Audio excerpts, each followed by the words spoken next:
أعوذ بالله من الشيطان الرجيم بسم الله الرحمن الرحيم نحمده ونستعينه ونستهديه ونستغفره ونؤمن به ونتوكل عليه ونعوذ بالله من شرور أنفسنا ومن سيئات أعمالنا من يهده الله فلا مضل له ومن يضلله فلا هادي له اللهم صل وسلم على سيدنا محمد وعلى آله وصحبه أجمعين الحمد لله الذي هدانا لهذا وما كنا لنهتدي لولا أن هدانا الله رب اشرح لي صدري ويسر لي أمري واحلل عقدة من لساني يفقه قولي رب يسير عليك يسير وتمم بالخير Assalamualaikum warahmatullahi wabarakatuh. Ahlan wa sahlan yang berbahagia Al-Fadil Ustaz Dr. Ahmad Mursyidi bin Mustafa, pensyarah kanan UiTM Macang Kelantan. Kerana sudi bersama-sama dengan Gubernur Iman bagi menyambung daurah solat sesi yang kedua pada malam ini. Yang saya hormati lagi saya kasihi saf pentadbiran Gubernur Iman yang dipimpin oleh Puan Hajah Rusniati binti Mansur. Syukran jazilan kepada yang dikasihi para pencinta ilmu, pencinta Al-Quran, jemaah yang dirahmati lagi dikasihi oleh Allah Subhanahu Wa Taala yang sentiasa istiqamah duduk dalam halaqah ilmu. Alhamdulillah. Daurah solat sesi yang pertama sebelum ini telah berlangsung pada 10 hari bulan 1 2024 pada hari dan waktu yang sama. Alhamdulillah telah mendapat sambutan yang begitu baik daripada jemaah. Alhamdulillah. Jadi bagi memohon keberkatan daurah solat sesi yang kedua pada malam ini, 5 Rejab, marilah sama-sama kita membacakan umul kitab yang akan dipimpin oleh Al-Fadil Ustaz untuk kita hadiahkan kepada baginda Rasulullah sallallahu alaihi wasallam, ahli keluarga baginda, para sahabat, para sadiqain, para syuhada, alim ulama, guru-guru kita, ahli keluarga kita, serta tidak lupa untuk umat Islam di Gaza, Palestin, juga muslimin dan muslimat sama ada yang masih hidup ataupun yang telah kembali ke rahmatullah. Isiril. Fatihah. أعوذ بالله من الشيطان الرجيم بسم الله الرحمن الرحيم الحمد لله رب العالمين الرحمن الرحيم مالك يوم الدين إياك نعبد وإياك نستعين اهدنا الصراط المستقيم صراط الذين أنعمت عليهم غير المغضوب عليهم ولا الضالين Amin, amin, amin ya Rabbal Alamin. Sebelum saya menyerahkan kepada Al-Fadil Ustaz untuk daurah salat sesi yang kedua ini, marilah sama-sama kita menghayati tayangan montaj yang disediakan oleh pihak Gubernur Iman. Dipersilakan Puan Azrina Abu Bakar.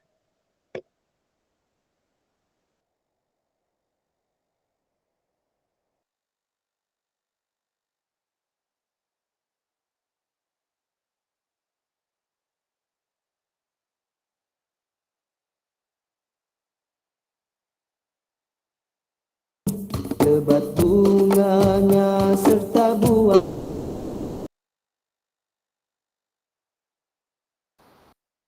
Orang, ya.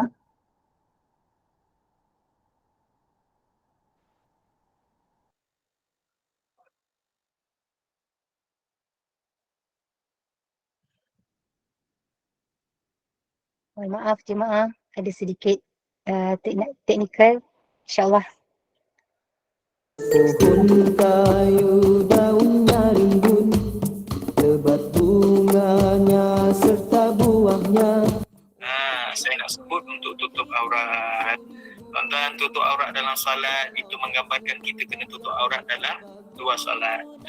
Syarat tutup aurat itu ialah menegah daripada warna kulit. Maksudnya tutup aurat ini mesti jangan nampak warna kulit, bukan bentuk warna kulit. Ini banyak timbul persoalan di kalangan orang wanita, orang perempuan yang dia pakai kain telepong dia warna putih. Putih dia kadang-kadang nampak bentuk tubuh dia, lebih-lebih lagi bila mana dia duduk di bawah sinaran cahaya tersebut, ataupun kita kata kedudukan cahaya tersebut menunjukkan kadang-kadang nampak bentuk tubuh atau bentuk tangan dia. Baik, maka dia tanya sah tak solat saya? Baik, sekarang nampak tak warna kulit awak? Tak nampak, nampak bentuk saja, sah. Melainkan kalau dia pakai pakaian, tak kira lah warna apa, biasanya dengan warna putih, nampak warna kulit dia. Warna tu nampak, nampak warna lah. Itu dikira sebagai tak menutup aurat. Solat tak sah. Walaupun hidup 1000 tahun, kalau tak sembahyang apa gunanya? Walaupun hidup 1000 tahun, kalau tak sembahyang apa gunanya?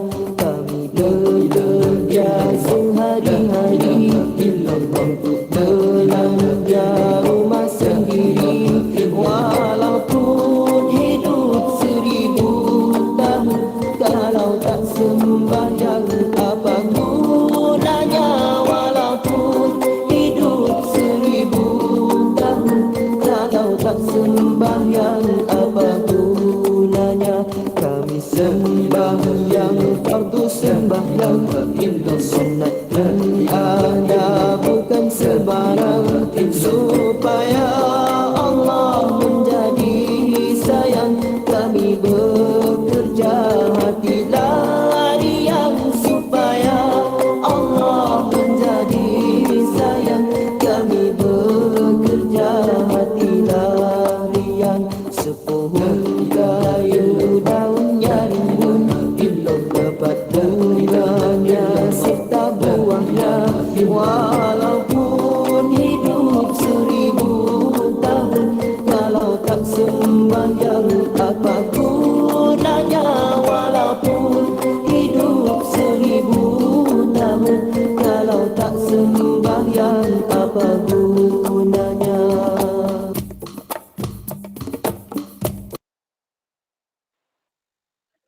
Baik, Alhamdulillah. Terima kasih Puan Azrina di atas tayangan montaj sebentar tadi. Baik, saat yang dinanti-nantikan, tanpa membuang masa lagi, saya dengan penuh ta'zim menyerahkan kepada Al-Fadhil Ustaz Dr. Ahmad Mursyidi bin Mustafa untuk memulakan daurah solat sesi yang kedua pada malam ini. Falyatafaddal mashkura.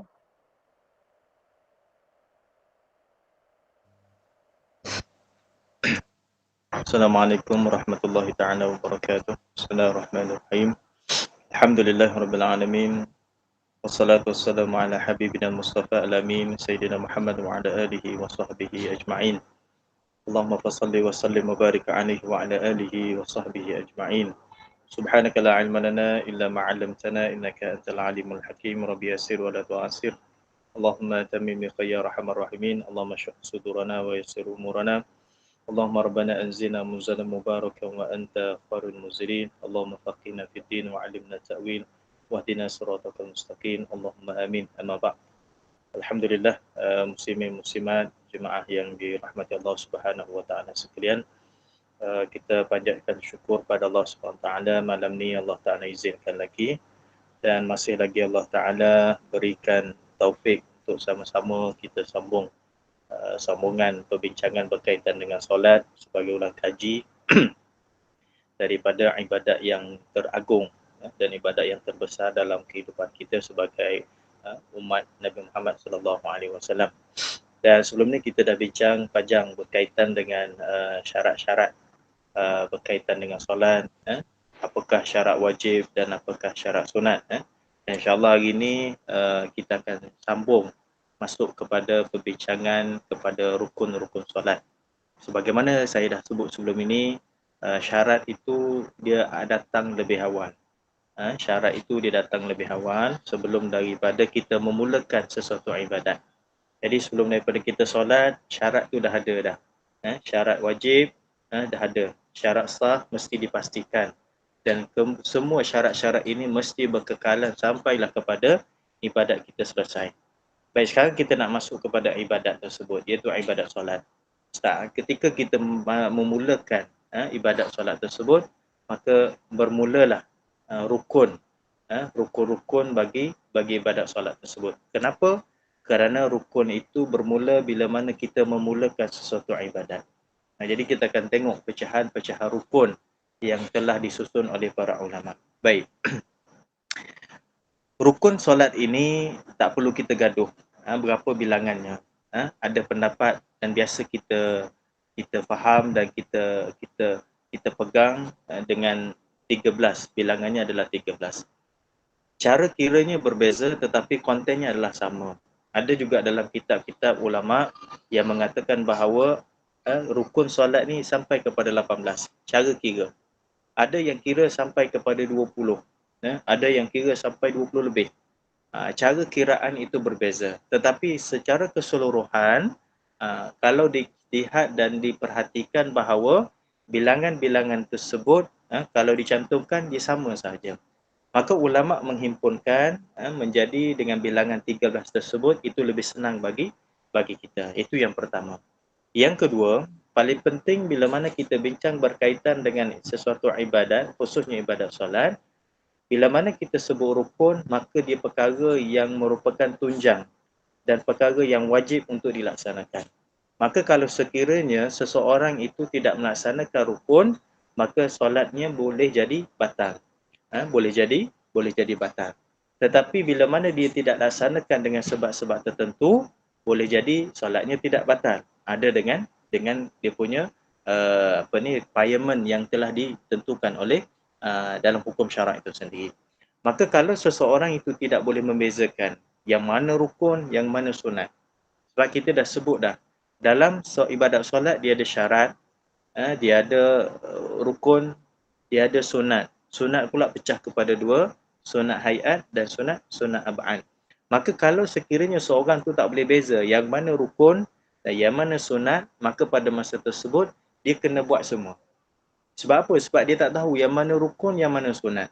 Dia campur semua. Yang dia tahu, yang ni kena buat. Maka kata ulama dalam mazhab Syafi'i, dia kena buat semua. Takut-takut kalau sekiranya yang dia tak tahu yang mana syarat, yang mana rukun, yang mana sunat tersebut, dia tinggalkan. Tengok-tengok yang tinggalkan itu bukan sunat, tapi yang ditinggalkan itu adalah rukun. Maka kata ulama, maka orang yang macam ni, dia kena buat semua. Jadi kalau orang tu tak tahu yang mana rukun bagi solat, tetapi dia tahu dalam solat ni dia kena buat benda ni. Dia campur semua yang rukun, yang mana rukun, yang mana sunat, sebab dia biasa buat benda tersebut tapi tak boleh beza, maka tiap-tiap kali solat dia kena buat benda tersebut dengan cara lengkap. Kan? Sama seperti orang yang baca Quran. Orang yang baca Quran ini, dia tak tahu yang mana namanya izhar halqi. Idgham ma'al gunnah, idgham bila gunnah, yang muttasil, mufassir dan sebagainya dia tak tahu. Tapi bacanya betul, kena buat semua. Kan? Nama tu biar. Jangan tak ada masalah. Yang penting betul. Maka ibadat solat macam itulah. Dia tak boleh beza yang mana rukun, yang mana sunat, maka semua dia kena buat. Baik, insya-Allah. Hari ini kita akan kongsikan sambungan daripada perbincangan kita masuk kepada rukun. Saya akan share screen. Kalau tak nampak tu minta bagi tahulah sebab saya guna phone.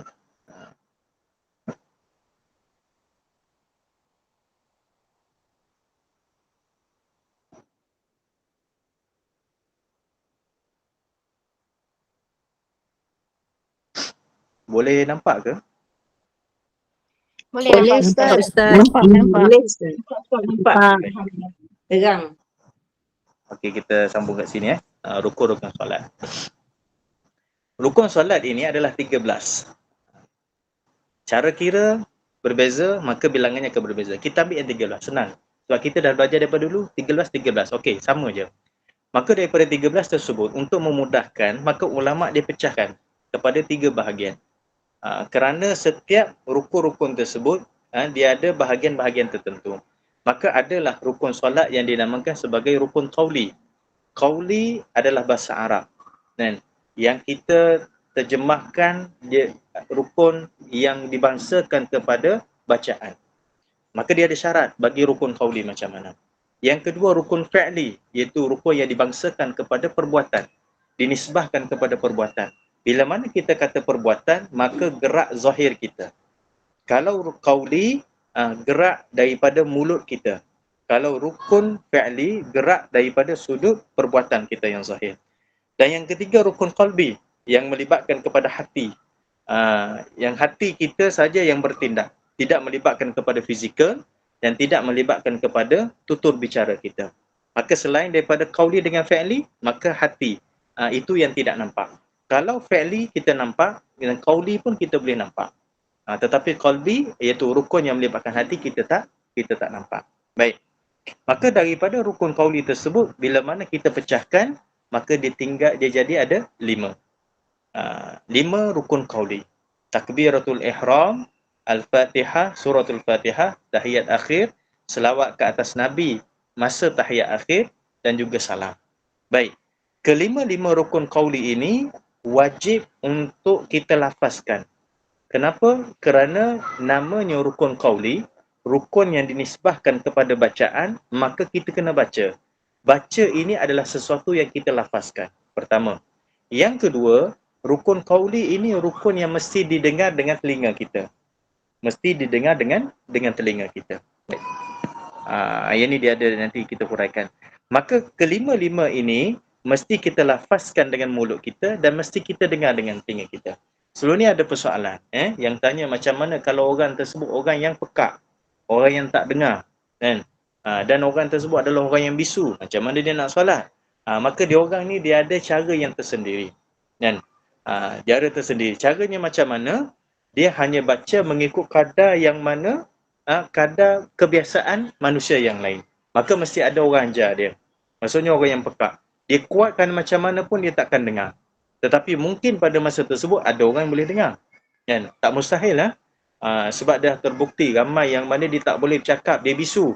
Tapi bila mana baca Quran boleh pula. Ini mukjizat mukjizat Allah Subhanahu Taala terhadap Quran itu sendiri. Jadi bila mana dia solat, maka bacaan tersebut kalau dia boleh lafazkan, maka dia kena lafazkan mengikut kadar orang yang biasa. Maka ada orang yang memerhatikan. Orang kata takat tu je, maka dia lazimkan dengan bacaan macam tu. Kalau sekiranya tak boleh didengari, tak keluar pun patah perkataan, maka wajib untuk dia buka mulut. Itu bagi orang apa? Orang yang pekak dan orang yang bisu. Maka macam mana dengan orang yang normal, yang tidak pekak dan tidak bisu? Maka wajib untuk dia buka mulut bila mana dia bacaan dalam sembahyang nisbah kepada rukun qauli ni. Dan mesti dia dengar dengan telinga dia. Mesti dia dengar dengan telinga. Takbiratul ihram. Ingat, ini adalah bacaan. Jangan dibayangkan takbiratul ihram tu yang angkat tangan. Tak. Takbiratul ihram adalah bacaan. Apa dia? Iaitu lafaz Allahu Akbar. Al-Fatihah iaitu suratul Fatihah yang dimulakan dengan bismillah. Sampailah waladhdallin. Tahiyat, at-tahiyatul mubarakatus salawatut thayyibatul. Itu bacaan. Selawat kepada Nabi, Allahumma salli ala Muhammad. Lepas tu assalamualaikum. Itu semuanya lafaz. Dan lafaz ini mesti kita ungkapkan dengan mulut kita, mesti kita dengar dengan telinga kita. Baik. Ada beberapa kesilapan. Baik. Sebelum kita lihat kepada kesilapan tersebut, pada rukun qauli ini, macam mana cara kita nak tahu kadar yang perlu dan dibolehkan bila mana kita solat yang mengikut telinga kita yang dengar. Maka kita mesti mengukur pada kedudukan yang mana waktu tersebut adalah waktu yang betul-betul senyap. Maka salah satu daripada cara yang disebut oleh ulama fiqh iaitu kita bangun tengah malam ketika mana suasana yang memang senyap, cuba kita baca dengan bacaan yang kadar kita dengar saja. Kita dengar. Bismillahirrahmanirrahim. Perlahan je. Kan? Yang kalau kita baca tu cukup. Macam tu telinga kita dah dengar. Maka itulah yang kita akan bawa dalam solat kita, sama ada ketika mana bunyi bising ke, pada waktu zuhur ke, pada waktu asar, bawa dengan cara macam tu. Kalau sekiranya bunyi bising macam mana pun, tapi kita baca tersebut kita tak dengar, kerana bunyi bising tersebut terganggu, maka dah sah solat kita. Sebab apa? Sebab kita ikut kadar bacaan yang asas. Bukan bila mana bunyi bising kita kuatkan lagi. Supaya apa? Supaya kita dengar. Tak boleh. Takdir kalau kita solat secara berjemaah, bacaan kita tersebut kuat, maka menyebabkan orang yang terganggu, maka hukumnya boleh jatuh makruh. Satu sudut dia boleh jatuh kepada haram pula. Sebab mengganggu orang lain ketika mana dalam solat. Baik. Itu kadar untuk kita dengar ketika mana kita baca dalam sembahyang. Baik, antara kesilapan ketika mana kita baca rukun qauli tak didengar oleh telinga. Ini hati-hati. Kan? Maksudnya cara macam mana? Dia baca mulutnya buka. Mulutnya buka, nampaknya baca tapi tak didengar oleh telinga. Salah satu yang tak didengar oleh telinganya adalah yang pertama memang tak dengar langsung, kan? Tapi mulut gerak. Yang keduanya bunyi gerak, bunyi. Dia dengar tapi yang bunyinya adalah bunyi bisikan-bisikan bacaan. Contoh huruf sin ataupun huruf zai. Huruf-huruf yang berbentuk ada bunyi pada mulut kita, bersifat untuk keluar angin tadi tu. Dia hanya dengar yang itu saja, maka tak sah. Dia mesti dengar bacaan tersebut dengan cara apa saja huruf tersebut yang ada pada bacaan. Kalau perkataan Allahu Akbar, maka perkataan Allahu Akbar itu mesti dengar. Kalau Bismillahirrahmanirrahim, maka Bismillahirrahmanirrahim. Bukan Bismillahirrahmanirrahim dah tak bunyi dah. Tapi mulut buka, tak boleh. Itu salah ketika mana kita baca rukun qauli. Yang kedua, bacaan terlalu kuat. Ini kena hati-hati. Sebab apa? Minta maaf saya sebut. Yang tadi masalah orang yang pekak, orang bisu dah selesai dah. Sekarang masalah bagi orang yang kita kata pendengarannya makin lama berkurangan ataupun ada masalah pendengar. Dia cuba kuatkan juga supaya apa? Supaya dia dengar. Secara asasnya, bacaan tersebut dah terlalu kuat ataupun lebih daripada kadar keperluan, maka pada masa tersebut itu kesilapan dia. Maka ada orang kena tegur lah. Kan? Mungkin disebabkan faktor umur atau disebabkan penyakit ataupun disebabkan ada masalah pendengaran dia, maka pendengaran dia kurang dengar sedikit. Maka dia kuatkan bacaan tersebut. Untuk apa? Untuk dia dengar. Dia kata tak boleh loh Ustaz, kalau saya tak dengar tak khusyuk. Okey, masalah bukan masalah khusyuk awak. Awak sembahyang secara berjemaah tak? Ya, saya sembahyang berjemaah. Kalau awak sembahyang berjemaah, awak kena hormat tata cara solat berjemaah. Bukan semata-mata nak jaga khusyuk kita sampai orang lain terganggu dengan kita. Setengah ulama mengatakan kalau kita baca orang sebelah dengar sikit-sikit tu, itu biasa. Sebab apa? Sebab memang dia kena keluarkan suara kita ketika mana kita baca. Bukan dia dengar satu persatu sampai sebiji-biji sampai kita ni kita terganggu. Itu tak boleh. Kalau sekiranya dia terganggu dan orang yang kedua sebelah daripada kita pun dengar juga, maka jatuh kepada makruh. Tapi kalau dah selepas daripada tu orang tu juga dengar, ada orang lain juga dengar, maka jatuh kepada haram. Hati-hati ya. Semata-mata kita nak jaga supaya bacaan rukun qauli tadi. Tapi kerana bacaan terlalu kuat, itu merupakan satu kesilapan. Bacaan terlalu laju atau bacaan terlalu lambat. Baik. Dalam sembahyang dia kena ada sifat sabar. Kerana dalam buat ibadat dia kena ada sifat sabar. Kita dah sabar dah sedalam sembahyang. Kalau tak sabar dah tak habis dah 4 rakaat zuhur kita kan. Maghrib kita dah tak cukup dah 3, malah kita. Sebab apa? Sebab tak ada sifat sabar. Tapi kerana kita sabar, alhamdulillah boleh habis 4 rakaat. Boleh habis 3 rakaat dan boleh habis 2 rakaat tadi tu. Kan? Tetapi ada lagi tempat-tempat yang kita kena sabar, kan? Iaitu ketika mana kita solat tadi tu. Bukan nak lengkapkan saja, tapi kita nak sempurna. Salah satu kena sabar daripada sudut bacaan. Jangan terlalu laju. Kan? Kalau sekadar kita nak lepaskan tanggungjawab kita, aku dah solat dah, selesai-selesai yang tu je lah. Tapi belum tentu sembahyang kita itu cukup dengan kualitinya. Maka baca itu jangan terlalu laju dan baca itu jangan terlalu lambat. Maka kadar bacaan tersebut adalah bacaan yang pertengahan. Maka kadar pertengahan tersebut adalah benda yang tidak ditetapkan secara khusus oleh para ulama. Berapa minit bacaan tersebut, itu adalah khilaf di sisi para ulama.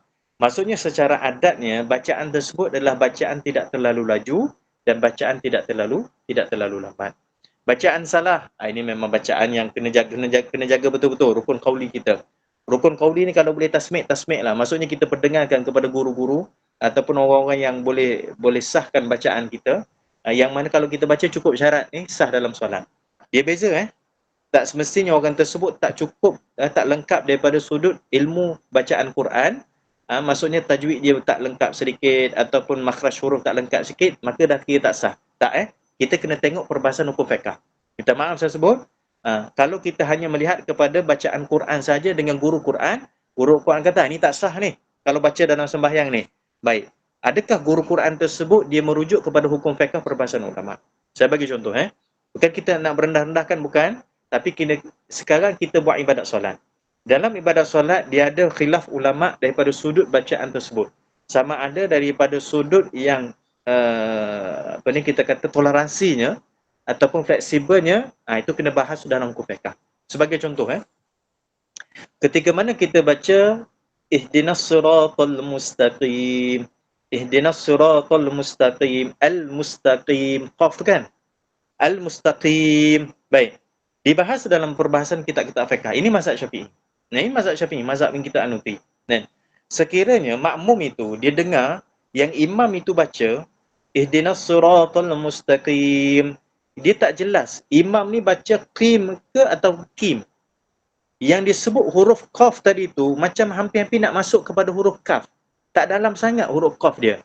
Tak dibenarkan untuk mufaraqah. Maksudnya sembahyang itu masih lagi sah. Kalau kita tengok kepada perbahasan ilmu bacaan Quran, maka pada masa tersebut orang ini tak fasih daripada sudut bacaan.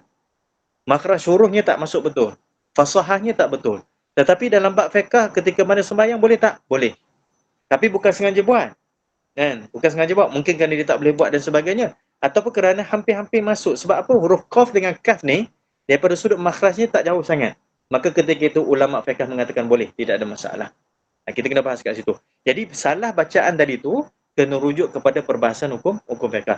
Jadi 5 rukun qauli tadi dia. Yang ni. 5 rukun qauli ni kadang boleh perdengarkan dan bahas daripada sudut perbahasan hukum fiqh. Yang kita sebut perkataan Allahu Akbar, betul atau tak betul? Bacaan Fatihah, bacaan tahiyat akhir, kan? Nanti rasanya ada slide saya. yang tunjuk daripada sudut bacaan-bacaan tu tadi kan. Bacaan tidak bertajwid itu antara daripada kesalahan-kesalahan. Jadi nanti hujungnya ada perbahasan rukun qauli yang kita akan sebut. Baik, seterusnya rukun fi'li. Rukun fi'li. Rukun fi'li rukun yang mana dinisbahkan kepada perbuatan kita. Rukun yang dinisbahkan kepada perbuatan kita. Jadi ini mesti ada gerak. Gerak daripada sudut anggota-anggota kita. Maka pergerakan dalam sembahyang yang mana dikira pergerakan sembahyang. So, ulang balik pergerakan dalam sembahyang yang dikira sebagai pergerakan sembahyang, maka itu tidak dikira sebagai pergerakan yang membatalkan solat. Pergerakan dalam sembahyang yang dikira sebagai pergerakan sembahyang, maka itu tidak akan membatalkan solat. Apa pergerakan dalam solat, dalam sembahyang yang dikira sebagai pergerakan solat tadi tu? Iaitu angkat tangan ketika mana takbir. Kita gerakkan tubuh kita untuk rukuk, untuk sujud. Itu dia panggil pergerakan sembahyang. Tetapi kalau pergerakan dalam sembahyang yang tidak dikira sebagai pergerakan sembahyang, maka hati-hati. Kalau sekiranya 3 kali berturut-turut dalam mazhab Syafi'i, maka dia boleh menyebabkan batal sembahyang kita. Maka hati-hati. Kena bezakan di mana pergerakan sembahyang dan di mana pergerakan yang bukan sembahyang. Maka kena rujuk kepada perbahasan ulama' lah. Bukan ikut rasa-rasa kita je. Ikut rasa-rasa kita semua betul. Kan? Sedangkan dalam hukum fiqh boleh jadi salah. Saya bagi contoh. Dalam mazhab Syafi'i, secara khusus kita tak masuk sangat kepada perbahasan mazhab lain. Takut jadi percampuran yang menyebabkan kadang-kadang celaru nak ambil yang mana satu. Cukup dengan amalan mazhab Syafi'i. Dengan kita tidak menafikan mazhab lain pun betul. Cuma daripada sudut amalan kena satu saja. Ketika mana kita sembahyang, kalau kita perasan dia ada lafaz perkataan Allahu Akbar. Allahu Akbar ini adalah lafaz takbir yang merujuk kepada, dalam sembahyang merujuk kepada 2 keadaan. Keadaan yang pertama dia akan jadi sebagai takbiratul ihram. Takbiratul ihram iaitu takbir yang mana mengharamkan kita untuk melakukan perbuatan-perbuatan atau perkara-perkara yang membatalkan sembahyang. Sebab tu kalau kita kata kita niat ihram, kan dia ada pantang larang dia juga kan. Baik, dalam sembahyang dia ada ihram dia juga. Bila mana kita memulakan takbir, maka dinamakan sebagai takbiratul ihram. Masa tu kena jaga. Tak ada pergerakan yang tidak dibenarkan, percakapan yang tak dibenarkan. Baik, satu. Yang kedua, takbir dalam solat, dalam sembahyang, iaitu takbir intiqalat. Takbir intiqalat. Takbir intiqalat, takbir yang mana perpindahan daripada satu rukun kepada satu rukun. Kita daripada qiyam, kita nak turun kepada rukuk. Allahu Akbar. Sami Allah liman hamidah. Itu i'tidal. Lepas tu kita tu Allahu Akbar, itu ditempagi sebagai takbir intiqalat. Baik, ketika mana takbir intiqalat itu ada tempat yang mana disunatkan kita angkat tangan. Termasuklah ketika mana takbiratul ihram. Ya. Ketika mana takbiratul ihram, ni saya nak cerita perbuatan yang mana ada perbuatan solat dan perbuatan yang bukan solat yang dibahas oleh para ulama. Ketika mana kita sebut Allahu Akbar, kita angkat tangan. Kita angkat tangan kan? Kita angkat tangan. Itu sunat. Itu memang biasa kita buat. Lepas tu kita letak tangan dekat dada kita. Bawah dada dan di atas pusat kita. Itu mazhab Syafi'i. Lepas tu kita nak turun kepada rukuk. Maka ketika itu kita sebut perkataan Allahu Akbar. Maka ketika itu, masa kita sebut Allahu Akbar, tangan kita angkat kan? Ya, tangan kita angkat. Maka di sinilah ulama bahas. Pada perbuatan kita menyebut, pada perkataan kita menyebut Allahu Akbar, maka perbuatan kita iaitu tangan mengangkat itu, maka itu dikira ada 4 tempat saja. Kat mana? Yang pertama ketika mana takbiratul ihram. Allahu Akbar, kita angkat tangan kan? Angkat tangan sampai kat telinga kita. Yang kedua ketika mana kita nak turun kepada rukuk. Yang ketiga ketika mana kita i'tidal. Sami Allahu liman hamidah. Dan yang keempat iaitu daripada rakaat yang kedua bangkit kepada rakaat yang ketiga. Baik, itu saja tempat yang mana disunatkan kita angkat tangan. Jadi kalaulah orang tu daripada rakaat pertama bangkit kepada rakaat kedua, Allahu Akbar, angkat tangan juga. Hati-hati, kata ulama, itu tak termasuk daripada perbuatan solat. Kan? Maka kalau pergerakan itu jadi 3 kali berturut-turut, boleh jadi dia boleh menyebabkan batalnya solat kita. Maka hati-hati ya. Ada setengah orang tu kadang-kadang dia tersilap duduk. Tahiyat awal, sedangkan duduk secara iftirash. Ketika mana dia duduk tahiyat akhir, dia duduk dalam keadaan iftirash. Duduk iftirash ni duduk macam tahiyat awal ataupun duduk antara sujud kan. Sepatutnya dia duduk tawarruk, duduk yang mana disilangkan kaki tu. Tapi ketika mana duduk macam tu, terlupa, dia pun nak turun. Masa dia nak turun kepada pergerakan duduk tawarruk tadi tu, pergerakan dia tu hati-hati.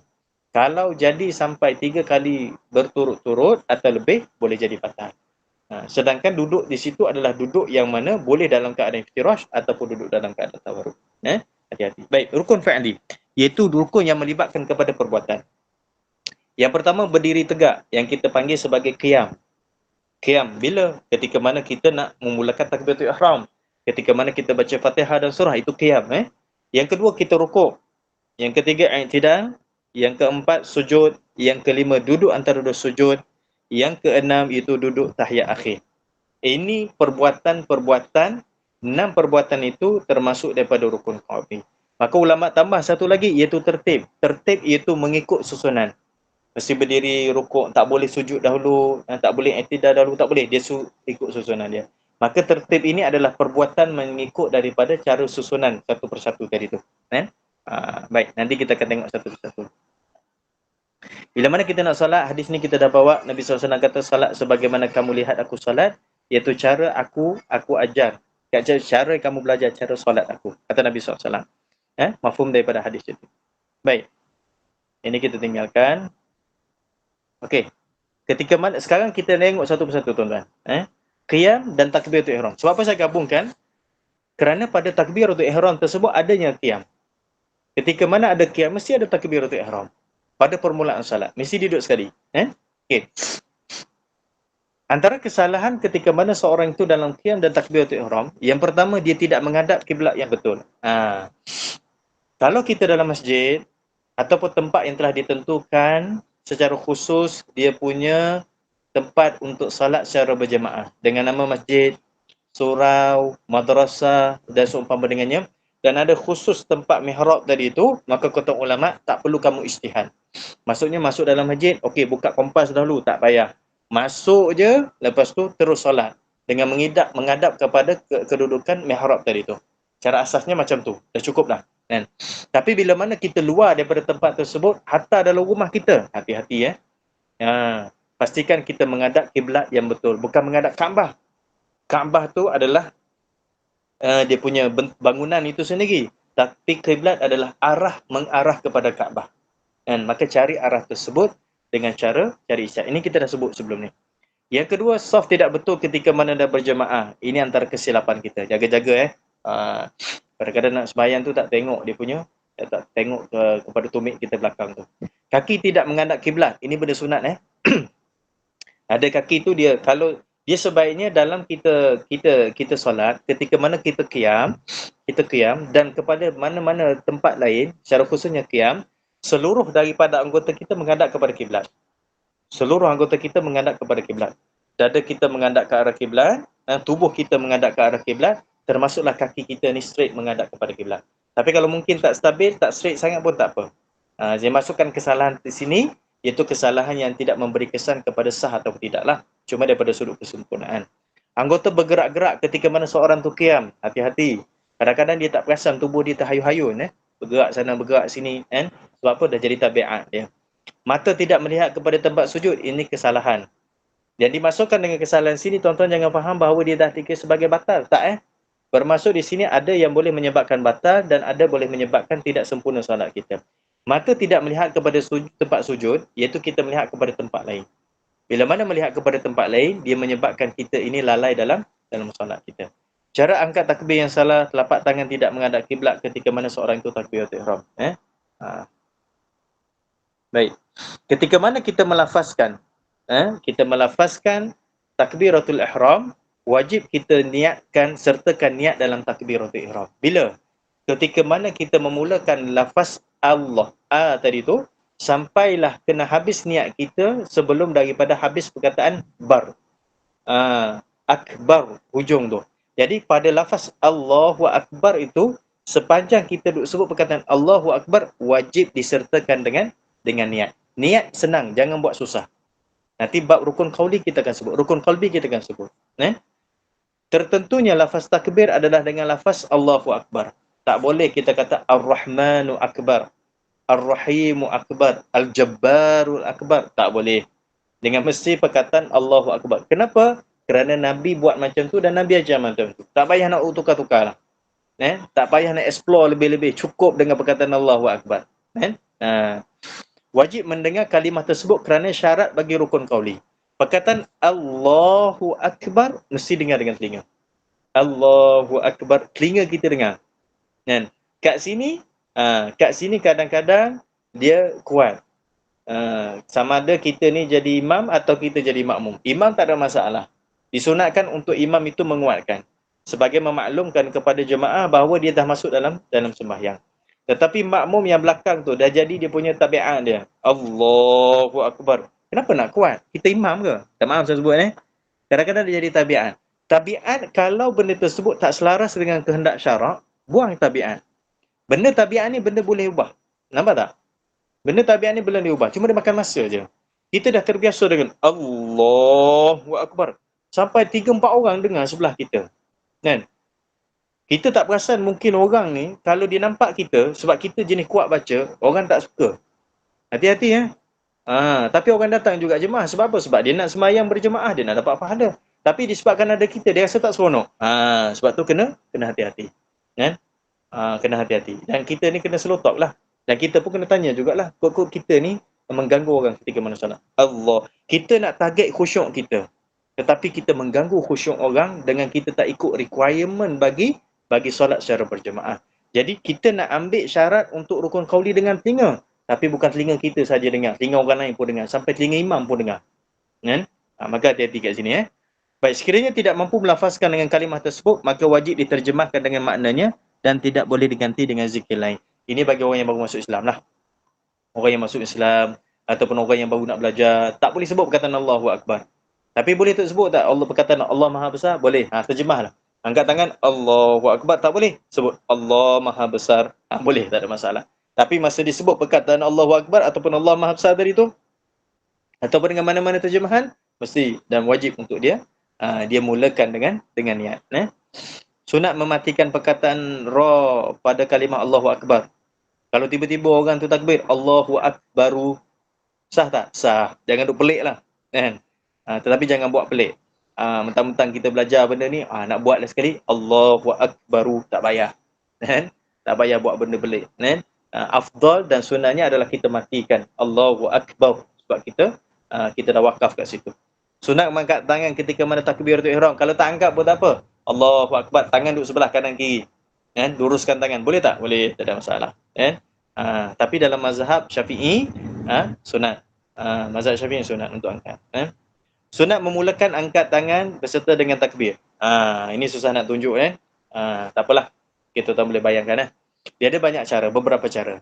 Antara cara yang mana dibahas oleh para ulama, ketika mana kita sebut perkataan Allahu Akbar, Allah tu tangan dah berangkat. Allahu Akbar. Ketika mana tangan itu diangkat, ketika mana tangan tu menyebut perkataan Allahu Akbar, tangan itu pun dah diangkat. Allahu Akbar. So, umpama macam ni. Bayangkan tangan kita berada di sebelah kanan dan kiri. Kita luruskan tangan kanan sebelah, kanan kiri sebelah kita. Kita pun sebut perkataan Allah. Sebut saja Allah, tangan pun angkat. Allah, sampailah kepada kat telinga kita. Akbar, dia pun turun bersama-sama dengan pergerakan kita tadi untuk letak di kawasan perut kita, bawah dada kita. Nampak tak? Itu kata ulama, setengahnya adalah sunat. Cara yang kedua macam mana? Cara yang kedua, kita angkat tangan dulu. Angkat tangan sampai kepada telinga, baru kita lafaz Allahu Akbar. Ketika mana tangan sampai kat telinga tu, angkat tangan tu, daripada sebelah tangan kita duduk lurus tu, kita angkat dulu. Angkat sampai dekat telinga, baru kita lafazkan Allahu Akbar. Allah tadi tu, Akbar, sambil-sambil tangan tu turun sampai kepada kawasan perut kita. Itu antara cara-cara yang disebut para ulama. Itu saya sebut kat bawah tu. Perkataan Allahu Akbar berserta niat dalam hati kita. Habis yang kita lafazkan usolli fardhu zuhri arba'an raka'atin, ada tak benda tersebut dalam rukun qauli tadi? Tak ada kan? Rukun qauli bermula dengan perkataan Allahu Akbar.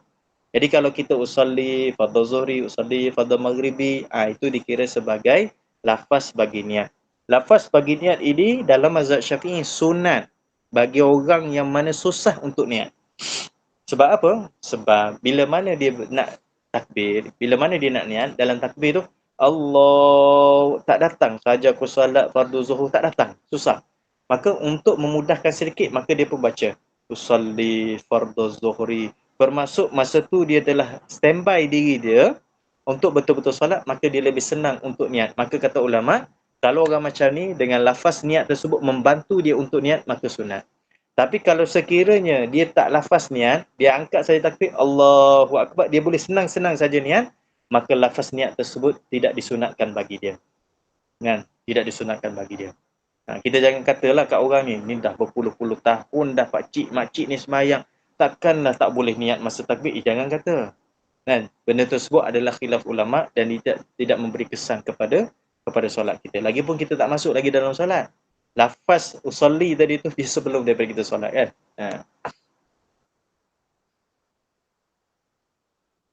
Sebenarnya panjang tu. Nanti saya ada tempat-tempat yang saya skip kan. Kalau nak tengok semua slide ni terlalu banyak sangat. Baik, perkataan Allahu Akbar, betulkan sebutan huruf alif. Ini sekarang kita nak bahas daripada sudut kesempurnaan dan juga daripada sudut kesalahan yang boleh memberikan sah atau tidak. Perkataan Allahu Akbar. Allah. Kadang-kadang dah jadi tabiat kita apa dia? Allahu Akbar. Bukan sebab apa dah biasa? Allah. Tapi kita nak sebut yang kalau boleh yang fasih sedikit adalah Allah. Allah. Latih diri kita Allah. Jaga tasydid. Tasydidnya maksudnya sadu kat mana? Allah. Jangan Allah tak ada tasydid kat situ Allah mesti ada tasydid, wajib. Jangan terlalu panjang pada lafaz Allah. Ini ada perbahasan ulama. Untuk takbiratul ihram, walaupun kalau baca kaedah kita belajar Quran ini, dia hanya satu alif, iaitu 2 harakat. Allahu Akbar, cukuplah. Kan? Tapi macam mana dipanjangkan? Allahu Akbar. Imam pun panjang kadang-kadang. Kan? Kadang-kadang kalau kita tengok kat Mekah pun sama juga. Imam kat Mekah. Allahu Akbar. Dah lebih dah 2 tu kalau kira kan. Macam mana? Di sinilah ada khilaf. Sebab tu saya kata, perbahasan daripada sebutan rukun qauli tersebut kena bahas bukan sekadar daripada ilmu tajwid, ilmu fasahah dan sebagainya. Kena bahas juga daripada sudut hukum itu sendiri. Kena rujuk kepada ulama fiqh yang bahas dalam bab ni. Maka di sini ada timbul perbahasan ulama yang mengharuskan dan membolehkan. Bukan sunat yang mengharuskan dan membolehkan. Maksud kalau kita buat tak apa, sembahyang kita tak batal. Iaitu dilebihkan panjang lebih daripada 1 alif, iaitu 2 harakat. Sampai kepada 2 alif, boleh. Sampai kepada 4 harakat dibenarkan. Allahu Akbar, boleh. Ada perbahasan para ulama. Sebagaimana ketika mana seorang itu azan, muazzin. Cuba tengok muazzin. Sampailah azan di Mekah itu sendiri. Allah, itu berapa rakaat tu kan? Berapa rakaat tu? Kan? Kalau betul-betul ikut ilmu tajwid, salah tu kan? Tetapi dalam ilmu untuk azan, dibenarkan. Dibenarkan. Dia ada kaedah dia. Maka kalau perkataan Allah, jangan terlalu panjang. Allah, tu panjang. Terlalu panjang sangat, maka tidak dibenarkan para ulama. Jangan tashil alif pada kalimah akbar. Allahu Akbar, Allahu Akbar. Alif tu tashil maksudnya dilembutkan. Susah kita nak tunjukkan tak apalah. Maksud tashil tu maksudnya alif itu seumpama tidak disebut secara jelas. Tashil, dilembutkan bacaan dia. Tak boleh kat situ. Allahu Akbar, mesti jelas. Jelaskan baris mati pada kaf. Jangan Allahu Akbar, Akbar. Seumpama kaf itu baris dhammah, baris harapan. Allahu Akbar. Tak nak. Allahu Akbar. Kaf itu mati. Matikan. Ini tempat-tempat kadang-kadang kita tak perasan kesalahannya. Kenapa kita nak sebut benda ni? Sebab ini rukun. Kan? Alah Ustaz, benda biasa berlaku. Ya benda biasalah, tapi adakah yang biasa tersebut berlaku kesilapan pada diri kita? Sebab terlalu biasa dah sembahyang. Dah tak pernah tinggal dah sembahyang. Alhamdulillah. Tapi betul tak sebutan kita? Allahu Akbar. Allahu Akbar. Akbar. Tak nak. Allahu Kaf tu. Kaf tu dimatikan. Jangan panjangkan huruf ba dengan kalimah pada kalimah akbar. Allahu Akbar. Tak boleh. Yang ni kalau dipanjangkan jelas tak sah. Sebab apa? Dia telah mengubah daripada sudut makna tersebut. Kan? Kalau akbar, dia maksud lain. Akbar, maksud lain. Maka hati-hati. Allahu Akbar. Tak boleh. Wajib untuk takbir balik. Tak sah. Allahu Akbar. Allahu Akbar. Ba itu mesti dipendekkan. Ini gambar-gambar tak perlu kot. Cara angkat tangan untuk orang lelaki, orang perempuan. Orang lelaki, orang perempuan ini berkhilaf di sisi para ulama. Cuba sebab Nabi sebut dalam hadis bahawa kaitan dengan angkat tangan ini adalah berbetulan dengan bahu. Cara berbetulan dengan bahu dua-dua betul. Dua-dua betul. Cuba tengok gambar lelaki ni. Yang lelaki ni berbetulan dengan bahu daripada sudut kiraan atas bahu.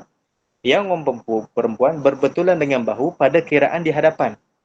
Bahu pada kiraan hadapan pun betul juga. Kalau sekiranya ada orang lelaki angkat tangan macam ni, seumpama orang perempuan pada kiraan di hadapan, boleh tak?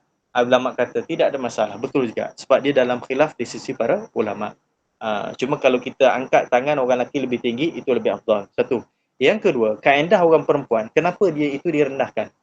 Boleh tak kalau sekiranya orang perempuan tu angkat tinggi sampai kepada dekat-dekat dengan para selinga? Boleh, tidak ada masalah. Tak batal sembahyang dia.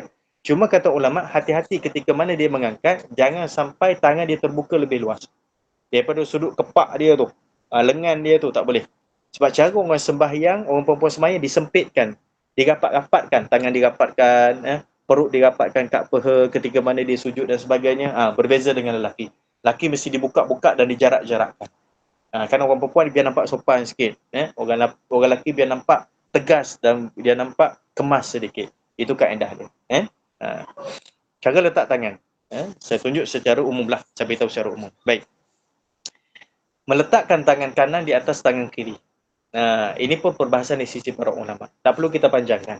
Sebab kita memang tangan kanan kita letak di atas tangan kiri kita. Kat mana? Itu di kawasan pergelangan.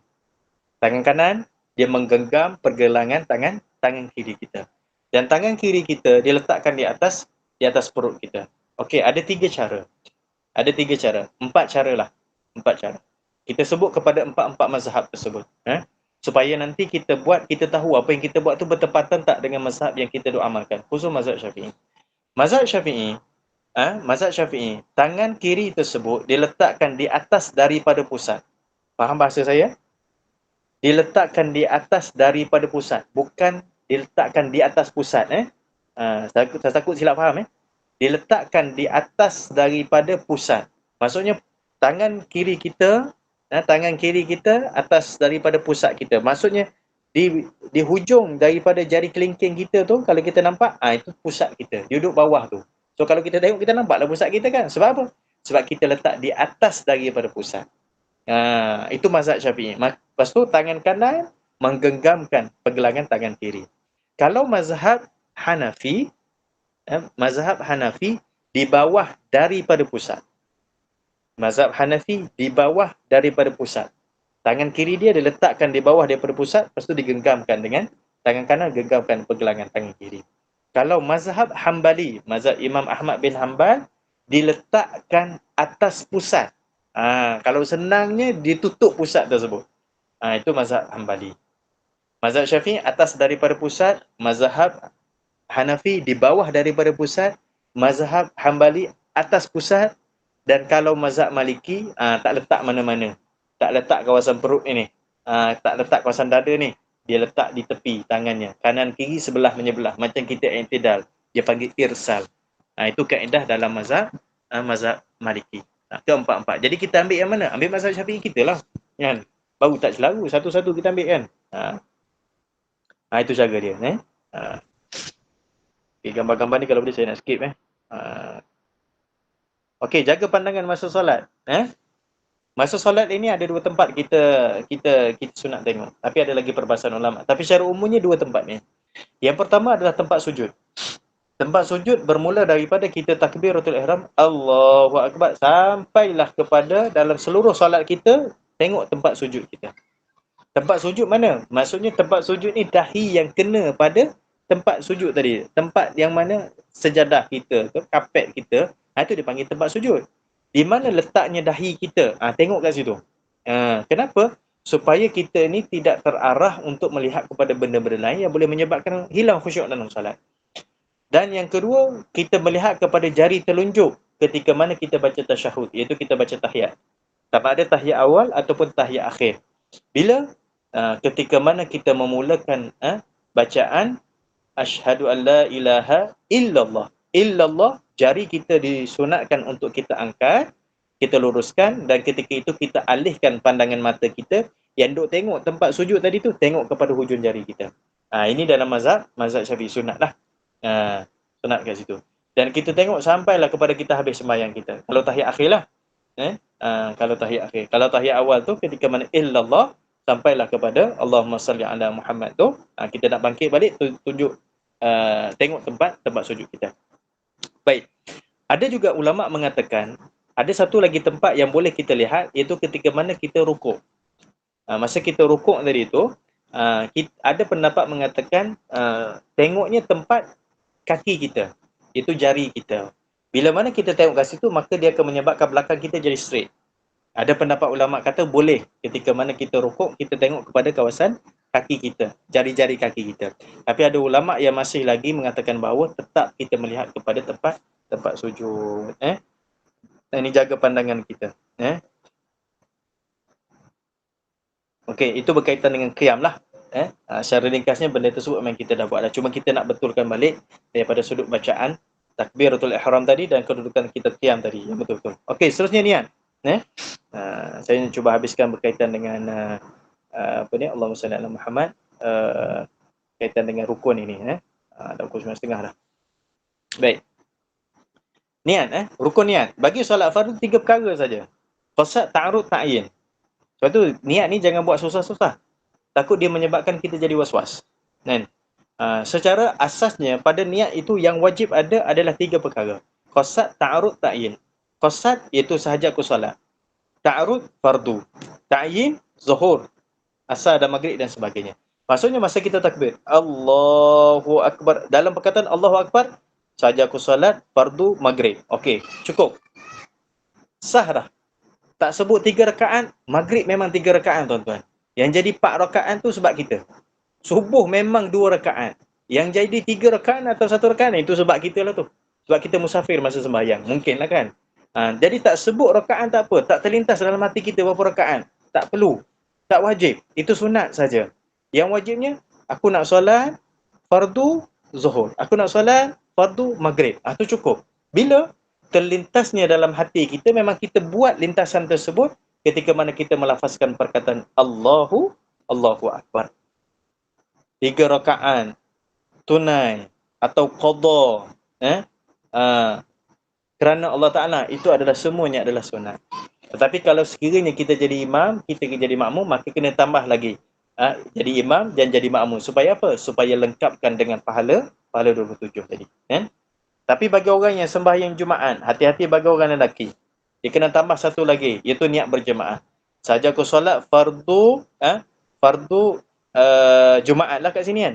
Sahaja aku solat fardu Jumaat mengikut imam. Kalau kita sebagai makmum. Ataupun sahaja aku solat fardu Jumaat jadi imam. Ataupun imaman atau makmuman. Itu wajib. Sebab apa? Sebab solat Jumaat syaratnya adalah mesti wajib secara berjemaah. Tak boleh sembahyang Jumaat seorang-seorang. Okey, niat bagi sembahyang sunat yang berwaktu. Jadi rosak dia punya tu kan. Ini contoh sembahyang qabliyah atau ba'diyah, sembahyang duha, sembahyang raya dan sebagainya. Aku solat qabliyah. Saja aku solat qabliyah zuhur.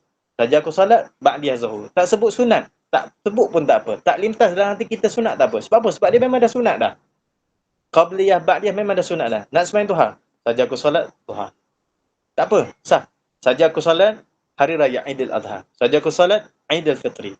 Tapi kalau kita nak letak, saja aku solat sunat Aidil Adha, saja aku solat sunat duha, saja aku solat sunat qabliyah, sunat ba'diyah. Perkataan sunat itu ada, boleh tak? Boleh, tak ada masalah. Tapi kalau tak ada lintasan dalam hati kita niat untuk sunat tu, tak apa. Sebab apa? Sebab duha itu memang sunat, qabliyah itu memang sunat, ba'diyah itu memang sunat. Ini dipanggil bagi solat sunat yang berwaktu. Bagi solat sunat mutlak, solat sunat mutlak ni maksud solat sunat yang mana tidak dikaitkan dengan mana-mana waktu. Contoh kita dah sembahyang habis, dah sembahyang hajat, sembahyang tahajud dan sebagainya. Masa masih lagi pukul 5 pagi, dah bangun pukul 3.30 pagi contoh. Dah habis dah sembahyang, nak sembahyang apa? Sembahyang sunat mutlak. Saja aku solat. Ataupun nak niat lengkap sikit, saja aku solat sunat mutlak. Boleh, tak ada masalah. Kan? Bermaksud saja aku solat, maksudnya aku nak solat ya Allah, maka dia akan jadi sebagai solat sunat mutlak 2 rakaat. Okey, itu bagi rukun qauli. Berukun qalbi, senang je. Rukun qalbi itu berkaitan dengan hati kita. Qasad, ta'arud dan ta'yin. Baik. Rukun qauli yang seterusnya itu Fatihah. Bila mana kita dah masuk dalam sembahyang, jaga bacaan Fatihah kita. Wajib jaga tajwid dan sifat huruf yang melengkapkan untuk daripada sudut sahnya salat kita. Kan? Dalam suratul Fatihah ada 14 tempat tasydid, iaitu tempat yang dia adanya sabdu. Allah, Bismillah, Ar-Rahman, Ar-Rahim, and Alhamdulillah, and Iyyaka na'budu wa iyyaka. Semuanya ada 14. Jangan campur qiraat. Mentang-mentang belajar qiraat nak campur aduk, tak tahu mana satu. Qiraat Hafaz nak campur dengan Ibnu Kathir, nak campur pula dengan Qalun, nak campur pula dengan Warash. Jangan campur, tak tentu hala. Baca dengan satu qiraat saja. Kalau nak baca dengan qiraat yang ni, baca qiraat dia ni. Kalau nak baca qiraat ni, baca qiraat dia ni. Belajar qiraat bagus, tapi jangan campur aduk dalam satu bacaan. Jangan lahan. Lahan ni maksudnya kesalahan-kesalahan yang kecil. Kesalahan kecil dalam bacaan Fatihah kita. Mualat antara ayat. Patutnya tersusun di antara satu ayat dengan satu ayat yang lain. Contoh macam ni. Bismillahirrahmanirrahim. Alhamdulillahirabbil alamin. Lepas tu kita bersin. Bersin sekali. Lepas tu gatal lagi hidung, bersin lagi sekali. Jenis orang yang tersedung contohlah kan. Bersin lagi 3-4 kali bersin. Disebabkan dia bersin tadi tu 3-4 kali, dia tak boleh sambung Ar-Rahmanir-Rahim sebab dah terputus dah. Mualat tadi dah terputus dah. Dia kena start balik Bismillahirrahmanirrahim. Tapi kalau takbir macam ni, dia tu jenis baca Fatihah tu lambat. Jadi masa imam baca Fatihah, maka dia baca Fatihah. Dia tahu bahawa dia lambat, takut-takut tak sempat dengan bacaan imam. Jadi imam pun baca ihdinas siratal mustaqim. Dia pun start baca Bismillahirrahmanirrahim. Boleh, tak ada masalah. Sembahyang sah. Cuma afdal biar imam habis dulu. Tapi je masalah dia kata dia terpaksa baca awal. Sebab apa? Dia jenis baca perlahan. Dia pun baca Bismillahirrahmanirrahim. Alhamdulillahirabbil alamin. Imam pun waladdallin. Maka imam pun baca amin, dia pun nak amin sekali. Dia pun amin. Adakah terputus? Tak terputus kat situ. Dia boleh baca amin bersama dengan imam dan makmum tadi, dan dia pun sambung Ar-Rahmanir-Rahim. Boleh. Itu masih lagi dalam keadaan mualat. Ini banyak. Ada benda yang boleh skip, saya skip kan. Bacaan Bismillahirrahmanirrahim. Di sini sebenarnya kita nak memahami daripada sudut maksud lah. Dan saya rasa mungkin tak perlulah kepada memahami atau tadabbur maksud dia. Yang ini mungkin dalam solat yang lain lah. Sekarang kita nak tahu kepada rukun-rukun lah. Yang ini semuanya untuk memahami bacaan-bacaan dalam solat, iaitu khusus bagi suratul Fatihah. Okey, bacaan amin. Sikit bacaan amin. Amin ni sunat. Sama ada kita sembahyang seorang atau kita sembahyang berjemaah, sunat. Dalam sembahyang atau luar sembahyang, baca je Fatihah. Lepas daripada habis Fatihah waladdallin, sunat kita baca amin. Sunat mengaminkan bacaan orang lain. Contoh, kita duduk main telefon, ada orang sebelah tu dia ambil Quran, dia pun baca Bismillahirrahmanirrahim, baca Fatihah waladdallin, kita pun sunat amin perlahan. Tapi jangan kuat amin. Kita bukan sembahyang jemaah, Tapi disebabkan kita dengar dia baca Fatihah, sunat kita aminkan bacaan dia. Baik. Sekarang kita nak rukuk. Dah habis dah kita masuk qiyam, kita takbir, masa tu kita dah niat. Masa kita dah habis dah niat, kita dah masuk dalam sembahyang, kita baca surah Fatihah. Tak baca ke doa iftitah Ustaz? Tu kita cerita pasal rukun. Kalau ambil satu persatu tu takut jadi panjang. Yang sunat tu tak apa. Nanti kalau sempat kita bahaskan. Sekarang kita dah habis dah baca Fatihah, lepas tu kita baca surah dan sebagainya. Tak baca surah pun tak apa, habis Fatihah kita nak rukuk. Okey. Bila mana nak rukuk, ada beberapa kesilapan yang perlu kita jaga. Kena hati-hati Yang pertama, rukuk itu tidak sempurna. Mana tidak sempurna? Macam mana kita nak tahu bahawa rukuk itu dah cukup syarat? Daripada yang dinamakan sebagai rukuk. Rukuk ini, iaitu seseorang itu dia tunduk dan tangan dia boleh menyentuh, tapak tangan dia boleh menyentuh kepada lutut dia. Jadi kalau ditunduk, tangan dia tu dah sentuh kepada kepala lutut dia, tapak tangan dia sampai kepada lutut dia, walaupun belakang dia tu tak straight, macam bongkok macam tu je, macam turun tak turun macam tu, tapi tangan sampai tak kat situ? Sampai. Itu dikira sebagai sah. Dia panggil istilah sekurang-kurang rukuk. Sekurang-kurang rukuk adalah tangannya, tapak tangannya dah menyentuh kepada dua lutut dia. Tapi kalau sempurna dia diturun itu dalam keadaan tangan dia dah pegang kepada lutut dia, lepas tu belakang dia dah straight dah betul dah, mengikut daripada kedudukan orang yang sihat lah. Mata tidak melihat kepada tempat sujud, ini satu kesilapan lah. Tapi kalau dia tengok kepada kaki dia, ada perbahasan ulama' juga kan. Telapak tangan tidak memegang lutut, dia hanya letak macam tu saja. Sebenarnya dalam mazhab Syafi'i sunat. Sunat dalam mazhab Syafi'i bila mana kita rukuk, seumpama kita genggamkan. Bukan genggam kuat-kuat, seumpama tangan itu menggenggam kepada kepala lutut kita.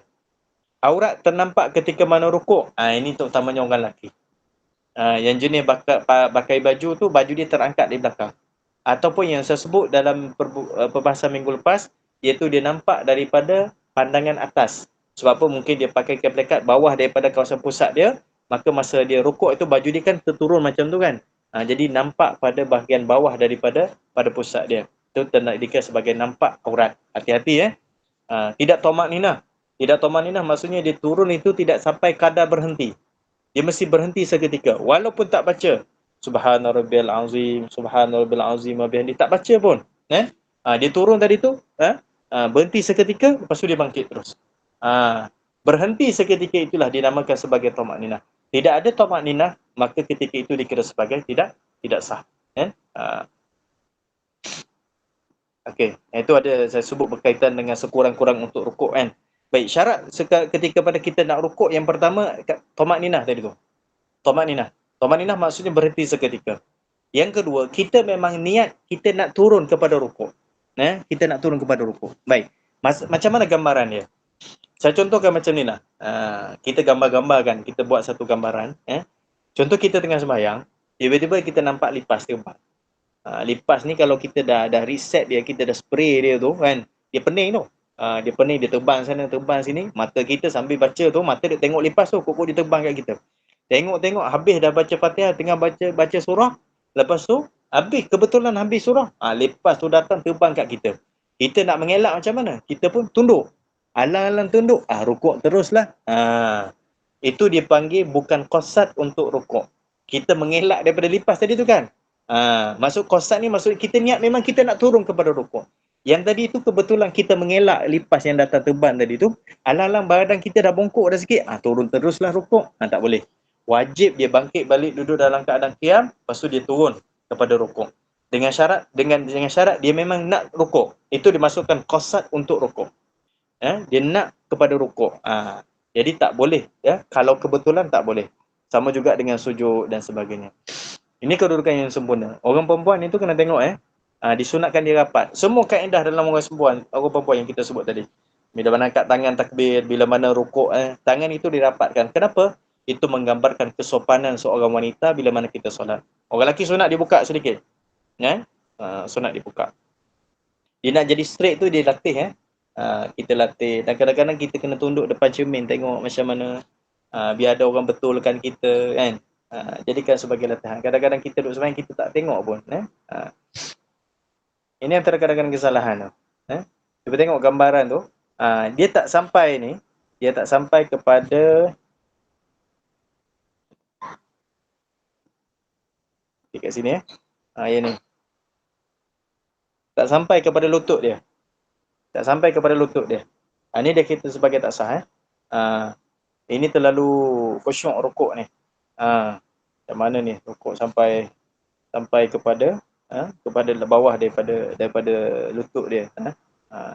Ala-ala rukuk buat betul-betul Okey, bila mana dah habis rukuk kita i'tidal, sami Allahu liman hamidah. Sami Allahu liman hamidah ni dia ada sunat-sunat dia. Dia ada sunat-sunat dia. Dia sebenarnya bangkit saja daripada rukuk, sami Allahu liman hamidah, kita bangkit macam tu. Cuma disunatkan, saya sebutkan saya tak langsung lah. Bila mana sebut perkataan sami Allahu liman hamidah, disebut dilihat kepada hadis Nabi SAW. Tak salah hadisnya ada dari sahih. Bila mana seseorang itu dia bangkit daripada rukuk kepada i'tidal, sunat untuk disebut sami Allahu liman hamidah sambil dia bergerak bangkit tadi tu. Bukan dah bangkit bangun tu sami Allahu liman hamidah, bukan. Ini kita dah bangun sambil bergerak tadi tu daripada rukuk, sami Allahu liman hamidah. Lelaki orang perempuan sama. Dia jadi makmum ke atau dia jadi imam pun sama. Bukan bila mana imam sami Allahu liman hamidah kita pun bangkit. Kita bangkit itu kita sebut Rabbana lakal hamd. Kita tak sebut perkataan sami Allahu liman hamidah, maka kita tak dapat fadilat ataupun bacaan sunat sami Allahu liman hamidah tadi tu. Jadi walaupun kita makmum, sunat untuk kita sebut sami Allahu liman hamidah. Sami Allahu liman hamidah kena tamanina. Qasad untuk i'tidal. Maksudnya kita memang niat kita nak i'tidal. Kadang-kadang pasal tak, masa kita rukuk tu dia nak terjatuh ke belakang. Bila mana nak terjatuh ke belakang, tangan kita terangkat, alalam bangun teruslah. Tak boleh. Sebab bukan kita niat untuk i'tidal. Sebab kebetulan kita rasa macam nak terjatuh ke belakang. Kan? Jadi kita kena duduk dalam keadaan rukuk balik, maka kita pun bangkit dalam keadaan i'tidal. Sami Allahu liman hamidah. Syarat dia untuk bergerak daripada satu rukun kepada satu rukun fi'li, mesti kita niat nak buat benda tersebut. Maksud dikatakan niat ni bukan sahaja aku bukan. Maksudnya memang kita berniat untuk buat perbuatan tersebut. Kita berniat untuk turun kepada rukuk. Kita berniat untuk bangun untuk i'tidal. Kita berniat untuk turun kepada sujud. Itu syarat dia. Dan bila mana kita dah berdiri, maka sunat kita baca Rabbana lakal hamdu ataupun Rabbana walakal hamdu. Rabbana lakal hamd ataupun Rabbana walakal hamd. Boleh dua-dua. Ada waw ataupun tidak ada waw. Dua-dua boleh. Dan ini sunat. Sama ada dia sembahyang sendirian atau sembahyang berjemaah, dia makmum ataupun dia itu adalah imam. Baik, sekarang kita dah qiyam dah. Kita dah qiyam dah, sami Allahu liman hamidah, dah qiyam dah. Tangan duduk kat mana? Tangan ini mengikut daripada mazhab Syafi'i secara khususnya adalah duduk sebelah. Sebab apa? Duduk sebagaimana kita qiyam. Dimasukkan duduk dalam keadaan qiyam tersebut, iaitu tangan adalah sebelah menyebelah. Bukan duduk dalam keadaan qiyam, itu tangan itu di atas kawasan perut kita tadi tu, bawah dada tu. Bukan macam tu. Cara penafsiran dia lah. Okey, bila mana sujud? Sambil sikit lagi untuk habiskan kepada rukun ini. 46 dah. Ketika mana seorang itu sujud? Kesilapan ketika mana sujud, ketujuh anggota tidak sujud bersama. Mana 7 anggota? Dahi 1, tapak tangan kanan kiri 2, 3. Lepas tu lutut kanan kiri 4, 5. Lepas tu jari-jari kaki kanan dan kiri 6, 7. Itu dipanggil sebagai 7 anggota. Dalam hadis Nabi kata, umirtu an asjuda ala sab'ati a'dha. Aku diperintahkan untuk sujud di atas 7 anggota. Jadi ketujuh anggota tersebut mesti sujud secara bersama. Baik, saya bagi gambaran. Macam mana? Baik, ketika mana dia turun, Allahu Akbar, turun kepada sujud. Tangan dia dah turun kepada sujud kan? Turun kepada sujud, masa kepala dia pun turun. Masa kepala dia turun, tangan dia satu lagi dia angkat. Sebab apa? Sebab dia gatal. Dia garu tempat lain. Masa tu dia baca Subhanallah wa bihamdihi, Subhanallah wa bihamdihi, dia pun Allahu Akbar. Tangan kanan tu masih lagi duk garu. Tak sah sujud dia. Ingat tak sah sujud dia. Kenapa? Sebab tidak duduk secara bersama. Sedangkan ketika itu wajib dan boleh untuk dia letak ketujuh anggota itu secara bersama. Satu. Kedudukan kaki yang salah. Kedudukan kaki yang salah maksudnya apa? Ada gambar tak kat sini? Ni. Kedudukan kaki yang salah. Kalau kita tengok kedudukan kaki yang salah tu. Maksudnya antara yang wajib untuk dikenakan pada kaki kita adalah dia panggil istilah perut jari kaki. Jadi kalau boleh perut jari kaki gambar yang pertama tadi tu. Kena betulkanlah. Yang lain tu dia sujud di atas jari hadapan, dia tak boleh. Itu kesalahan, tak boleh. Ini ketujuh anggota. 7 anggota. Dahi dan hidung, kedua tapak tangan, kedua jari kaki, kedua lutut kita. Sikit lagi ambil. Sujud di atas benda yang bergerak bersama ketika mana pergerakan solat. Bila mana kita bergerak, rukuk, iktidal, kita turun kepada sujud, kita bangkit kepada duduk antara sujud, benda-benda yang ada pada tubuh kita dia bergerak bersama dengan kita. Contohnya bagi orang lelaki, dia letak kain di atas bahu dia. Kita panggil sebagai kain rida. Kain rida. Masa dia turun kepada sujud, kain tersebut terhampar di hadapan dia, maka dia sujud di atas kain tersebut. Dahi dia, bukan tangan dia, dahi dia tersujud di atas kain tersebut. Maka tak sah. Maksudnya tak cukup syarat. Dia kena tarik kain tersebut atau dipindahkan tempat sujud dia. Baik. Ketujuh anggota tersebut dibenarkan untuk berlapik. Melainkan satu saja, dahi. Kalau tangan kita berlapik, tak apa. Tangan kita tu tertekan di atas apa dia? Kain kita. Yang kain tu bergerak ketika mana kita bergerak dalam salat. Tak apa. Tapi pada dahi tak boleh, kena hati-hati. Maka orang perempuan pun sama juga. Masa dia turun daripada qiyam tadi, i'tidal tadi tu, nak turun pada sujud, terbuka dia punya kain telekung dia tu. Dah lah kain telekung baru beli kan. Terbuka ke depan tu, dia sujud di atas kain telekung dia. Sah tak? Tak sah. Sebab apa?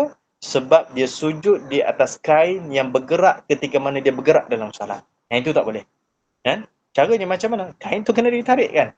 Cara pergerakan, tarik kain tersebut, maka sujud di atas tempat yang mana sejadah kita ataupun tempat yang kita sujud tadi lah. Jangan disujud di atas tempat yang mana kain yang bergerak bersama dengan kita.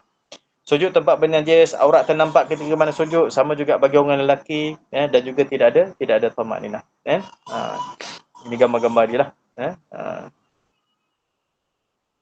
Duduk antara sujud dan duduk tahiyat. Duduk antara sujud maksudnya duduk, dia panggil duduk iftirash. Duduk tahiyat akhir dia panggil duduk tawarruk. Kalau kita duduk dalam ketika mana duduk tahiyat akhir itu, kita duduk dalam keadaan seumpama duduk antara sujud, dia panggil duduk iftirash. Boleh tak? Boleh. Tidak ada masalah. Cuma dalam mazhab Syafi'i, afdal dan sunat pada tahiyat akhir duduk dalam keadaan duduk tawarruk. Duduk tawarruk iaitu duduk yang bersilang. Duduk bersilang. Ini yang gambar tadi ini dipanggil sebagai duduk iftirash. Di iftirash. Masa duduk iftirash ni sunat, kaki itu didirikan. Yunsab dan maksudnya kaki itu didirikan. Angkat macam ni. Bukan kita flatkan kaki kita tu. Sah je, tak ada masalah. Tapi afdalnya macam ni. Kena latih lah kan. Yang ini duduk antara sujud lah. Dia panggil duduk iftirash dan duduk iqa'. Duduk iqa' maksudnya kita duduk macam tu. Kita duduk di atas tumit kita tu. Boleh tak? Boleh. Tapi lebih afdal adalah duduk secara duduk iftirash. Kalau duduk iqa' itu, yang duduk di atas tumit kita tu, kalau kat Malaysia ni jarang kita tengok. Kalau dekat negara Arab ataupun setengah-setengah di kawasan orang Afrika, orang Afrika dia kadang-kadang ada kita nampak macam ni juga. Dan ini duduk tawarruk lah yang biasa kita buat. Sunat dalam mazhab Syafi'i kalau tahiyat akhir, duduk dalam keadaan tawarruk. Sama, didirikan kaki kita tersebut.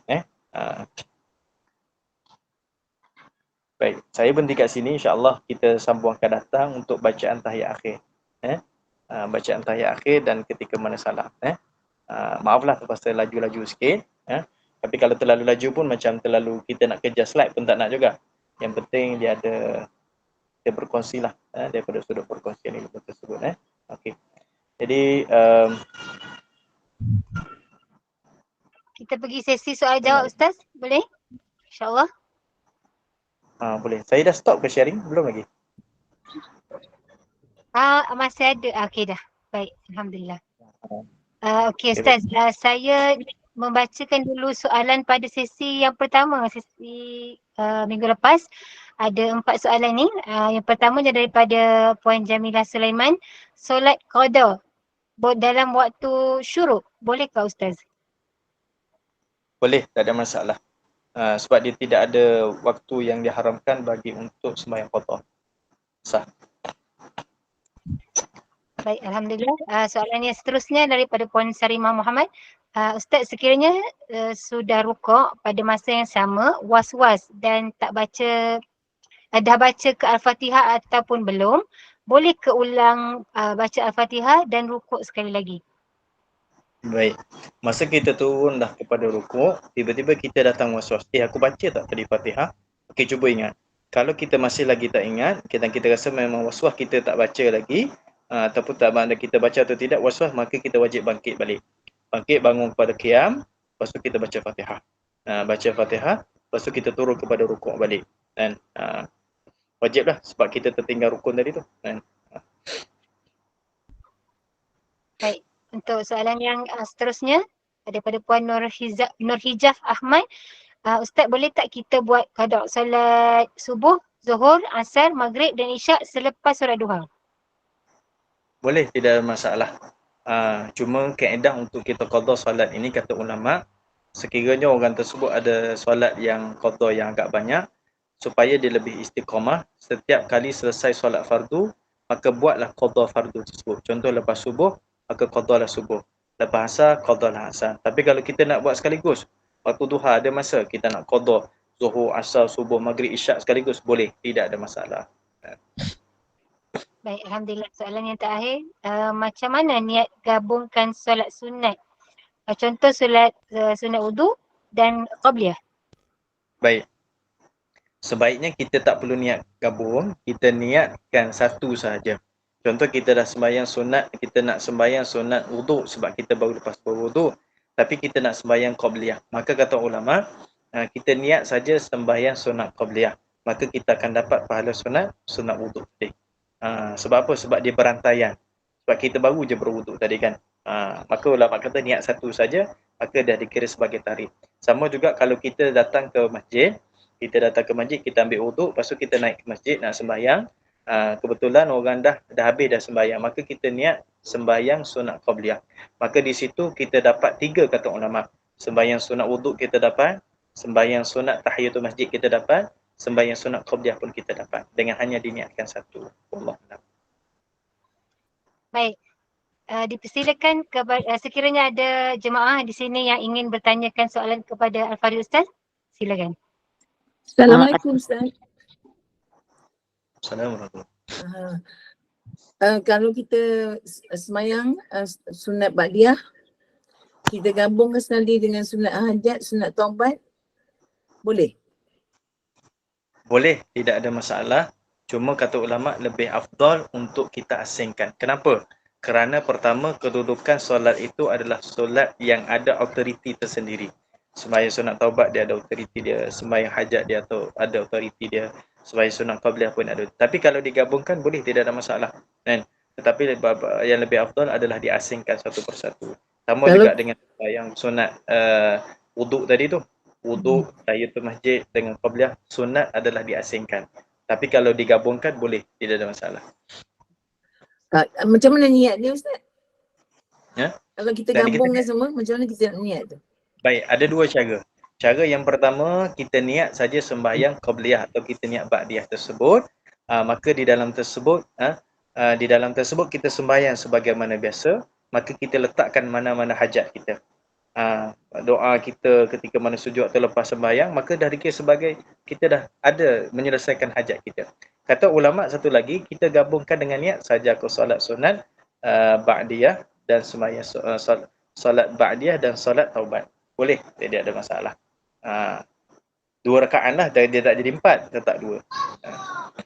Macam sunat wuduk tu, tiap-tiap kali waktu kita ambil wuduk, macam Ustaz kata kita tak payah sebut tu, tapi bermaknanya tiap-tiap kali lepas kita wuduk, kita akan mengerjakan qabliyah tu. Jadi tak payah niat dah wuduk tu, dia automatically dah masuk dalam qabliyah tu tadi. Dia automatik dah masuk dah. Tak payah Tapi sebut afdal asing. So afdalnya asing lah. Sebab apa? Sebab ada hadis khusus berkaitan dengan sembahyang sunat wuduk tadi tu. Kalau ada ruang, buatlah asing-asing. Tapi kalau macam tak ada ruang, gabung teruslah. Dari kita dapat terus secara langsung lah. Terima kasih Ustaz. Ustaz, Assalamualaikum Ustaz. Saya nak tanya, awal-awal tadi Ustaz beritahu kalau macam kita angkat takbir ada yang perlu pada 4 perkara ya. Takbir, rukuk, iktidah, yang satu yang keempat tu saya tak berapa pasti. Bangkit daripada rakaat berapa Ustaz? Okey, sunat untuk kita angkat tangan macam ni, Allahu Akbar, ketika mana kita kata Allahu Akbar, dia ada 4 dalam mazhab Syafi'i kan. Bila? Yang pertama ketika mana takbiratul ihram. Yang kedua ketika mana kita nak turun kepada rukuk. Yang ketiga ketika mana kita i'tidal. Itu dan yang keempat daripada rakaat yang kedua kita dah habis tahiyat tu, kita bangkit Allahu Akbar sampai bangun untuk rakaat ketiga tu kan, Allahu Akbar, itu sunat angkat. Maksudnya semasa tahiyat awal lah. Tahiyat awal kita nak tahiyat awal, rakaat kedua kita nak masuk ke rakaat yang ketiga. Ya, kita habis tahiyat awal, kita bangun untuk masuk pada rakaat ketiga tu. Allahu Akbar, kita bangkit tu sunat angkat tangan. Lepas tu bangun tangan kat dada tu. Maksudnya kalau di situ je kita perlu angkat, maknanya yang bahagian yang lain kalau tu tak perlulah ke, ataupun kalau kita terbuat tu dikira macam mana? Kalau pada rakaat yang pertama, habis rakaat pertama bangun kepada rakaat yang kedua, kita angkat tangan. Takbir Allahu Akbar. Lepas tu baca Fatihah. Habis semua rakaat kita buat macam tu. Dalam mazhab Syafi'i itu tak sunat. Kalau sekiranya ada buat, maka boleh jadi satu pendapat ulama kata kalau pergerakan itu berturut-turut 3, dia boleh jadi batal sembahyang kita. Maknanya yang 4 dikira wajib lah. Bukan wajib, sunat. Yang 4 itu adalah sunat saja. Selain itu tak disunatkan. Dalam mazhab Syafi'i. Sunat maknanya kita perlu buat ya Ustaz? Ya. Kalau buat kita dapat pahala lah. Kalau kita tak buat, tak ada masalah, sembahyang kita masih lagi sah. Maksudnya kita tak angkat pun tangan, tak ada masalah. Sebut Allahu Akbar, sami'allahu liman hamidah, tak apa, sembahyang kita masih lagi sah. Tapi afdal dan sunat kita buat pada 4 tempat tersebut. Kalau tempat lain pun kita buat, maknanya risau tu taklah juga batas, dikira tak batal lah juga ya sembahyang kita. Sebaiknya jangan buat. Sebaiknya tempat ditinggalkan. Okey. Terima kasih Ustaz. Ustaz, Assalamualaikum Ustaz. Saya nak bertanya satu soalan. Sembahyang hadiah Ustaz. Sekiranya orang tu dah meninggal, hari malam pertama tukar sembahyang hadiah atau selepas tu lama dia meninggal, bolehkah kita buat sembahyang hadiah? Terima kasih Ustaz. Assalamualaikum. Sembahyang sunat hadiah ni khilaf ulama. Hadiah, kenapa hadiah kepada si arwah yang mana meninggal, sama ada daripada kalangan ahli keluarga kita ataupun orang yang bukan daripada keluarga kita. Baik, ada pendapat ulama kata sembahyang sunat hadiah itu kita buat setelah daripada kita balik daripada proses pengebumian. Maksudnya dah selesai, dah tanam, dah kebumi apa semua, maka kita balik, kita sembahyang sunat hadiah tersebut. Satu pendapat ulama. Pendapat ulama kedua mengatakan tidak ada niat secara khusus sembahyang sunat hadiah. Yang diniatkan adalah sembahyang sunat biasa. Cuma kita niatkan pahala tersebut setelah daripada selesai kepada arwah. Contoh kita sembahyang sunat 2 rakaat. Aku solat sunat 2 rakaat kan Allah Ta'ala. Setelah daripada selesai kita niat, ya Allah, kalau sekiranya pada ibadat solat aku ni ada pahala, maka aku hadiahkan kepada arwah sekian-sekian. Itu dia pun termasuk daripada sembahyang sunat hadiah. Sembahyang sunat hadiah itu sendiri pun khilaf di sisi para ulama. Ada yang kata tak ada, ada yang kata ada. Kan?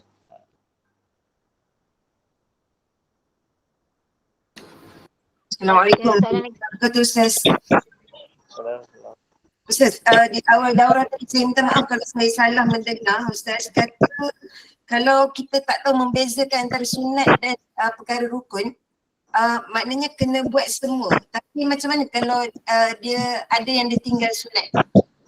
Yang rukun kita sempurnakan, tapi ada yang ditinggal sunat. Bila mana dia rukun dengan yang sunat, dia tak boleh bezakan, maka dia kena buat semua. Sebab apa? Ulama ihtiyat. Ihtiyat ni maksud berhati-hati, takut dia meninggalkan rukun, dia ingatkan sunat. Sebab dia tak boleh bezakan. Dia kata tak apa kot tinggal ini, mungkin sunat kot. Mungkin, tapi dia tak tahu. Tengok-tengok yang ditinggalkan itu adalah yang rukun. Maka boleh menyebabkan batalnya salat. Maka cara yang paling selamat sekali, maka dia kena buat semua. Sebab dia tak boleh bezakan di antara rukun dengan yang sunat. Tetapi dalam rukun dengan sunat yang tak boleh bezakan, ada satu mungkin dia tahu. Yang ni sunat, dia tinggalkan tu. Itu tak apa sebab memang dia confirm tahu. Itu tak ada masalah. Tapi kalau tak tahu, maka dia kena buat semua. Dia panggil di atas jalan ihtiyat berhati-hati. Assalamualaikum Ustaz. Assalamualaikum Ustaz. Ustaz, satu. Macam ni Ustaz, kalau kita solat qabliyah tu kan, boleh tak kita niatkan juga qada? Niat qada sekali. Boleh cikgu Ustaz? Tak boleh. Qada sembahyang fardu tu. Qada ni adalah sembahyang fardu ataupun sembahyang wajib. Dia tak boleh digabungkan dengan sembahyang sunat. Tak boleh. Dia kena terakhir. Kalau sembahyang wajib, dia tetap yang wajib. Dia tak boleh yang sunat tu tetap. Tak boleh diniatkan. Puan yang bertanya off mic sebab Ustaz jawab apa clear. Maaf sangat. Dah clash dengan lain. Baik, terima kasih. Ustaz, saya ada nak tanya pendapat Ustaz. Makna kira ni bila saya dah belajar ni, saya tahu satu benda yang baru. Bahawasanya bila macam Ustaz kata, dai wajib di antara tempat yang 7 yang untuk sah sembahyang kan. Jadi sebelum ini, macam tadi Ustaz beritahu, kalau macam kita sembahyang tiba telekung kita, bila kita sujud, makna kain telekung kita macam angin, makna dahi kita tak terkena kain sujud atas kain telekung dan kita tak sah kan. Jadi baru hari ini saya tahu. Jadi bagaimana kalau saya rasa yang sebelum ni, saya rasa ada kejadian tu berlaku. Jadi saya perlu rada tak yang sembahyang yang lepas yang saya rasa benda tu saya baru tahu bahawa benda tu tak sah sembahyang saya. Di antara beberapa sembahyang tu. Baik. Kalau kita dalam proses belajar, masih belajar, maksudnya belajar tu mungkin berkala kan. Maksudnya kita tak tinggal lah belajar. Bukan belajar hari-hari mungkin sebabkan kita waktu bekerja sebagainya. Tapi belajar tu tak putus. Berkala dalam seminggu beberapa kali. Kebetulan tak jumpa lagi bab tu. Dan kita dah buat benda tu. Dengan sujud di atas kain telekung tadi tu. Ya, betul. Maka macam mana solat kita? Kata ulama, kalau kita masih dalam tempoh belajar, maka dikira sebagai itu adalah benda yang dimaafkan pada hukum syarak. Tetapi kalau disebabkan ketafsiran, tafsir ni maksudnya adalah kecuaian kita, maksudnya kita jarang-jarang belajar kan, boleh je belajar tapi sibuk dengan bekerja, ataupun kita tak cana dengan benda tersebut, sedangkan benda tersebut adalah kita buat, kelalaian kita atau kecuaian kita tadi tu menyebabkan sembahyang kita tadi tu wajib diqada balik. Jadi kena tengok situasi kita lah macam mana kan. Mengikut kita kena ikut kata hati kita lah. Maknanya kita rasa ni lebih baik pada Ustaz, lebih baik kita rada agak-agak Allah minta Allah terima lah ya. Macam itulah. Kalau kita nak qada, boleh, tidak masalah. Sebab apa? Sebab kita tahu dah di mana solat kita yang ada problem sebelum ni.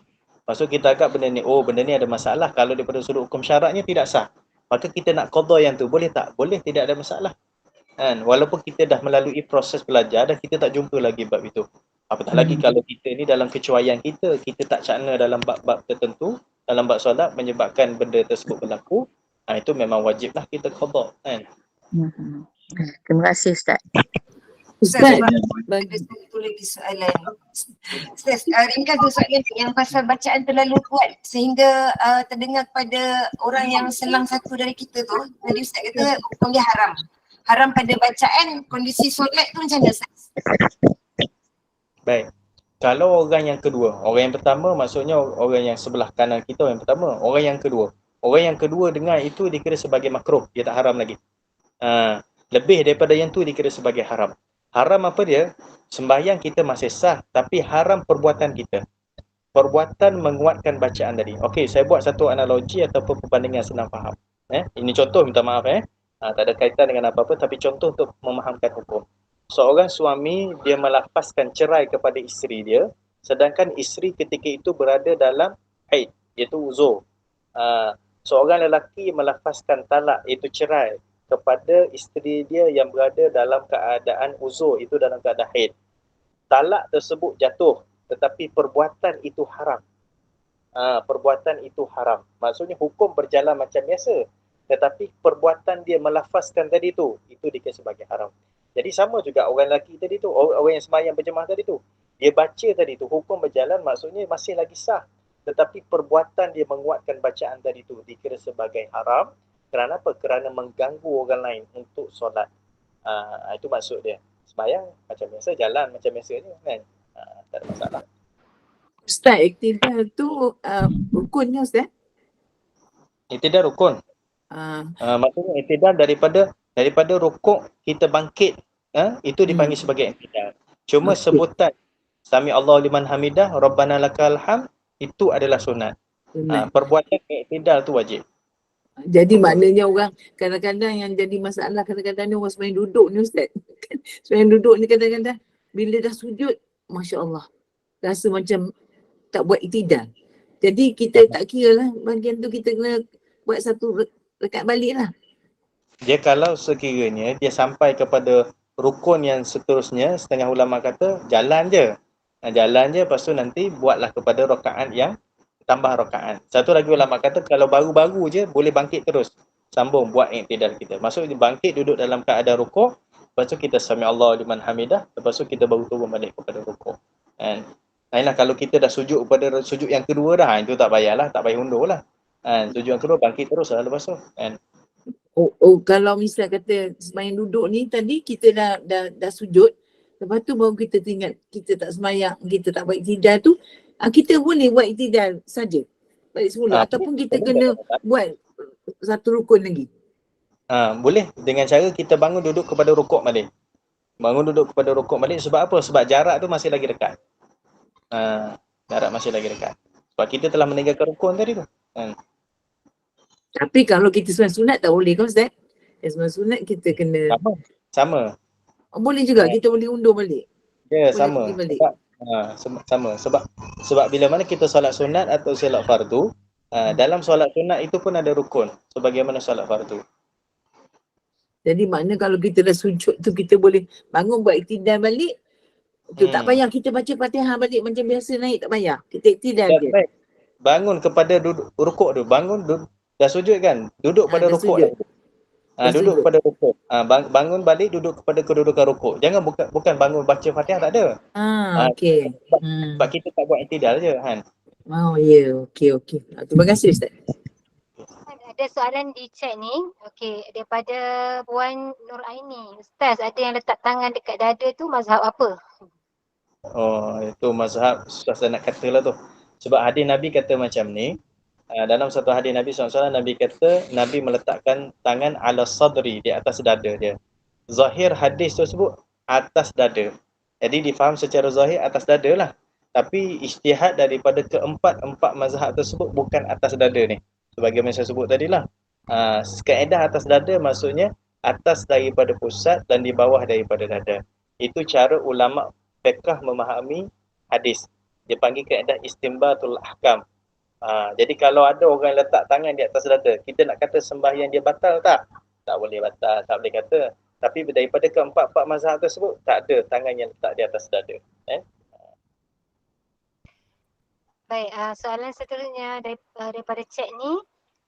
Macam mana kalau kaki sakit Ustaz, tak boleh lentikkan jari dengan betul?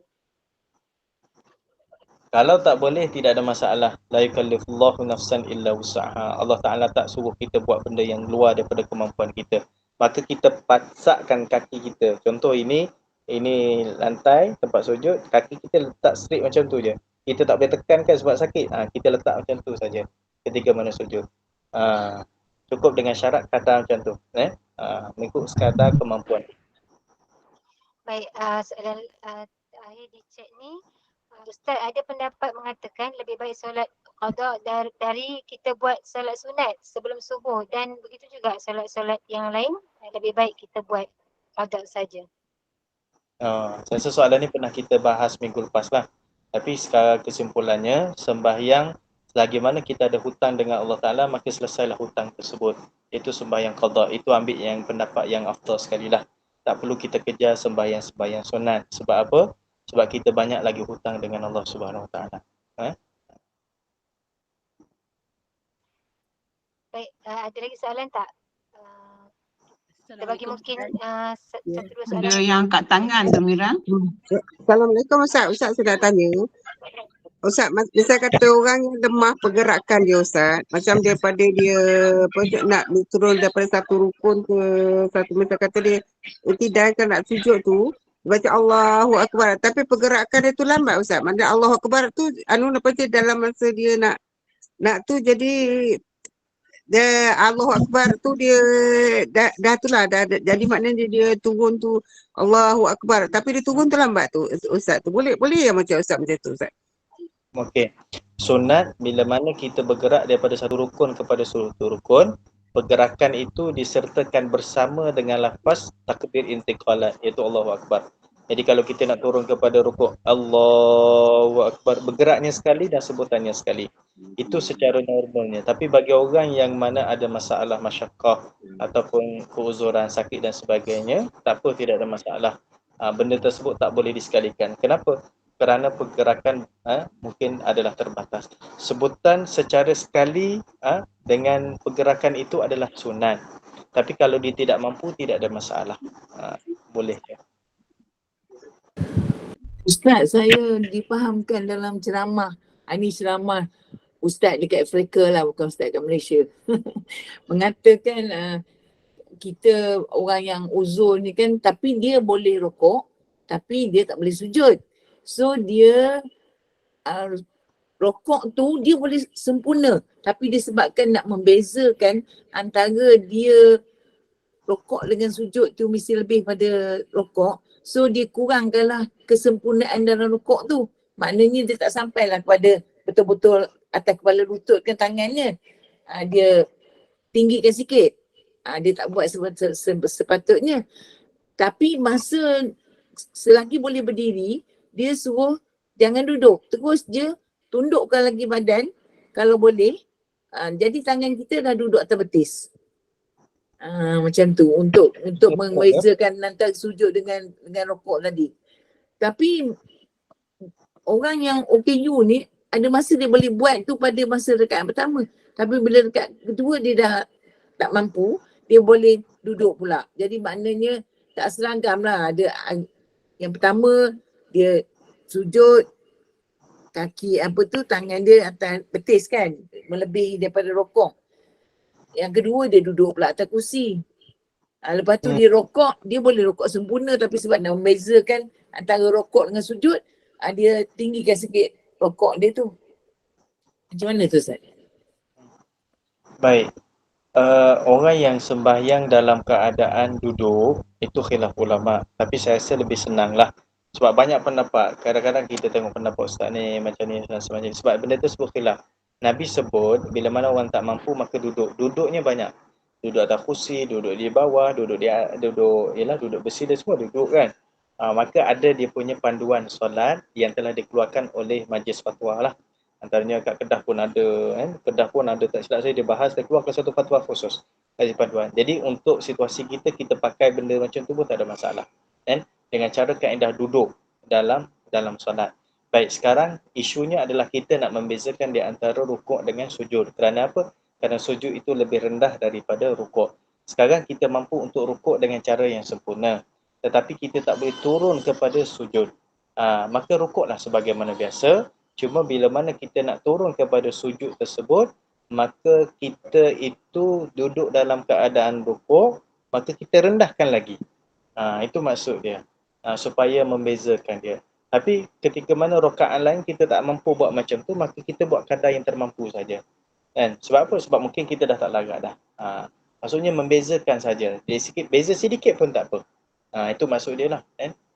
Allah. Baik Ustaz, banyak yang angkat tangan ni. Boleh lagi Ustaz? InsyaAllah satu dua lagi. InsyaAllah. Tadi Puan Nik Nur, silakan. Ada soalan, silakan. Kalau tak ada, Puan Aida Zaima angkat tangan juga. Puan Hawa dan Puan Intan. Silakan. Assalamualaikum. Assalamualaikum Ustaz. Okey. Ustaz, sekiranya selepas memberi salam, baru kita teringat yang kita ada tertinggal satu rakaat. Perlukah kita ulang balik solat kita? Terima Okey. kasih Ustaz. Lepas daripada salam kita teringat tak cukup rakaat lah. Caranya macam mana?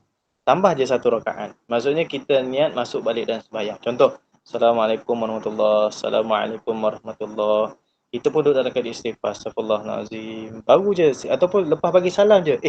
Dah tak cukup satu rakaat. Terus bangkit. Bangkit terus bangun dalam sambung. Seumpama kita sambung sembahyang. Dengan niat kita masuk dalam sembahyang balik. Niat macam tu je, aku masuk dalam sembahyang balik. Maksudnya ataupun kita niat nak tambah satu rakaat. Maksudnya kita nak masuk dalam sembahyang lah tu. Kita tambah lagi dengan satu rakaat. Sebab tak cukup satu rakaat. Bila mana tambah satu rakaat, buat sebagaimana aturan biasa, maka disunatkan untuk kita sujud sahwi sebelum daripada kita salam. Terima kasih Ustaz. Baik, saya rasa soalan terakhir untuk dekat chat ni ya. Ada dua soalan. Okey Ustaz, kalau tertinggal iktidal tadi, lepas kita ulang, kita kena buat sujud sahwi tak? Ya, sunat sujud sahwi juga.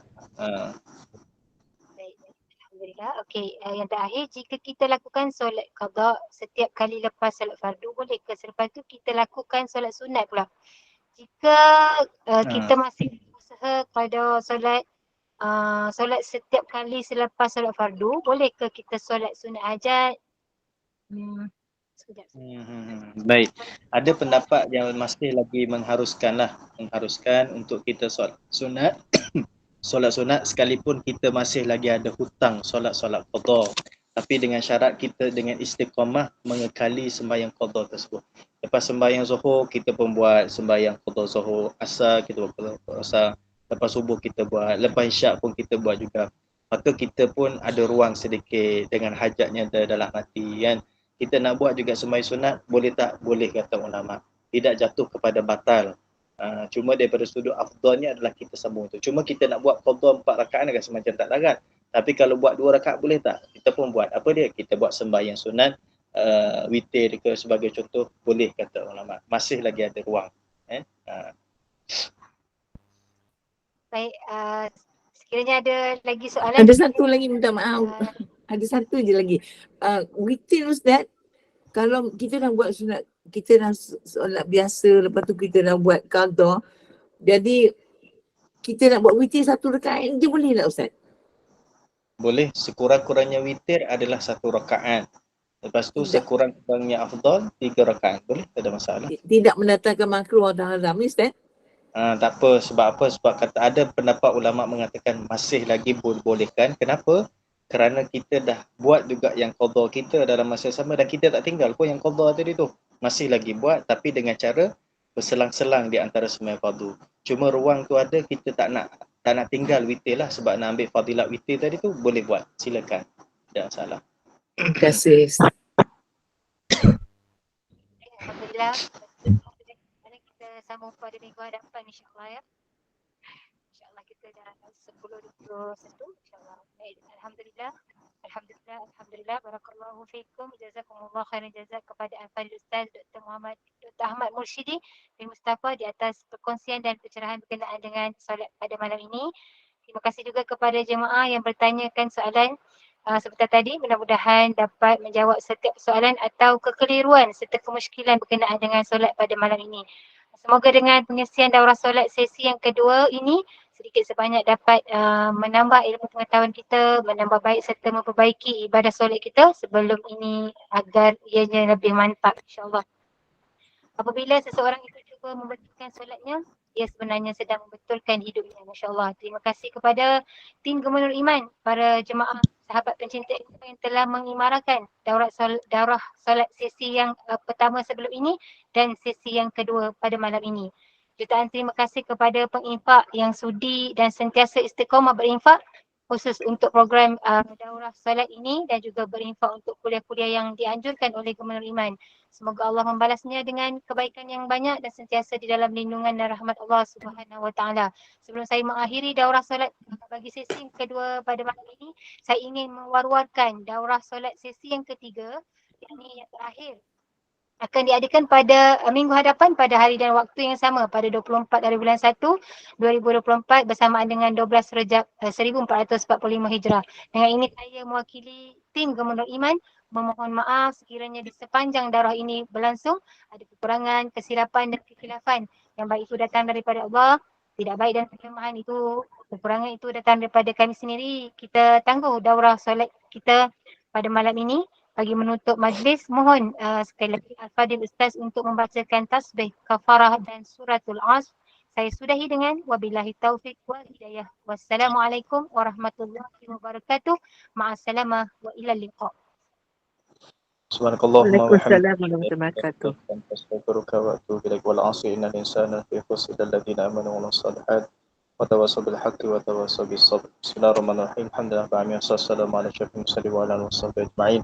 اللهم انفعنا بما علمتنا وعلمنا ما ينفعنا وزدنا علما نافعا. اللهم اصلح لنا شأننا كلها ومن حولنا ومن بيننا برحمتك يا ارحم الراحمين. ربنا آتنا في الدنيا حسنة وفي الآخرة حسنة وقنا عذاب النار والحمد لله رب العالمين. السلام عليكم ورحمة الله وبركاته.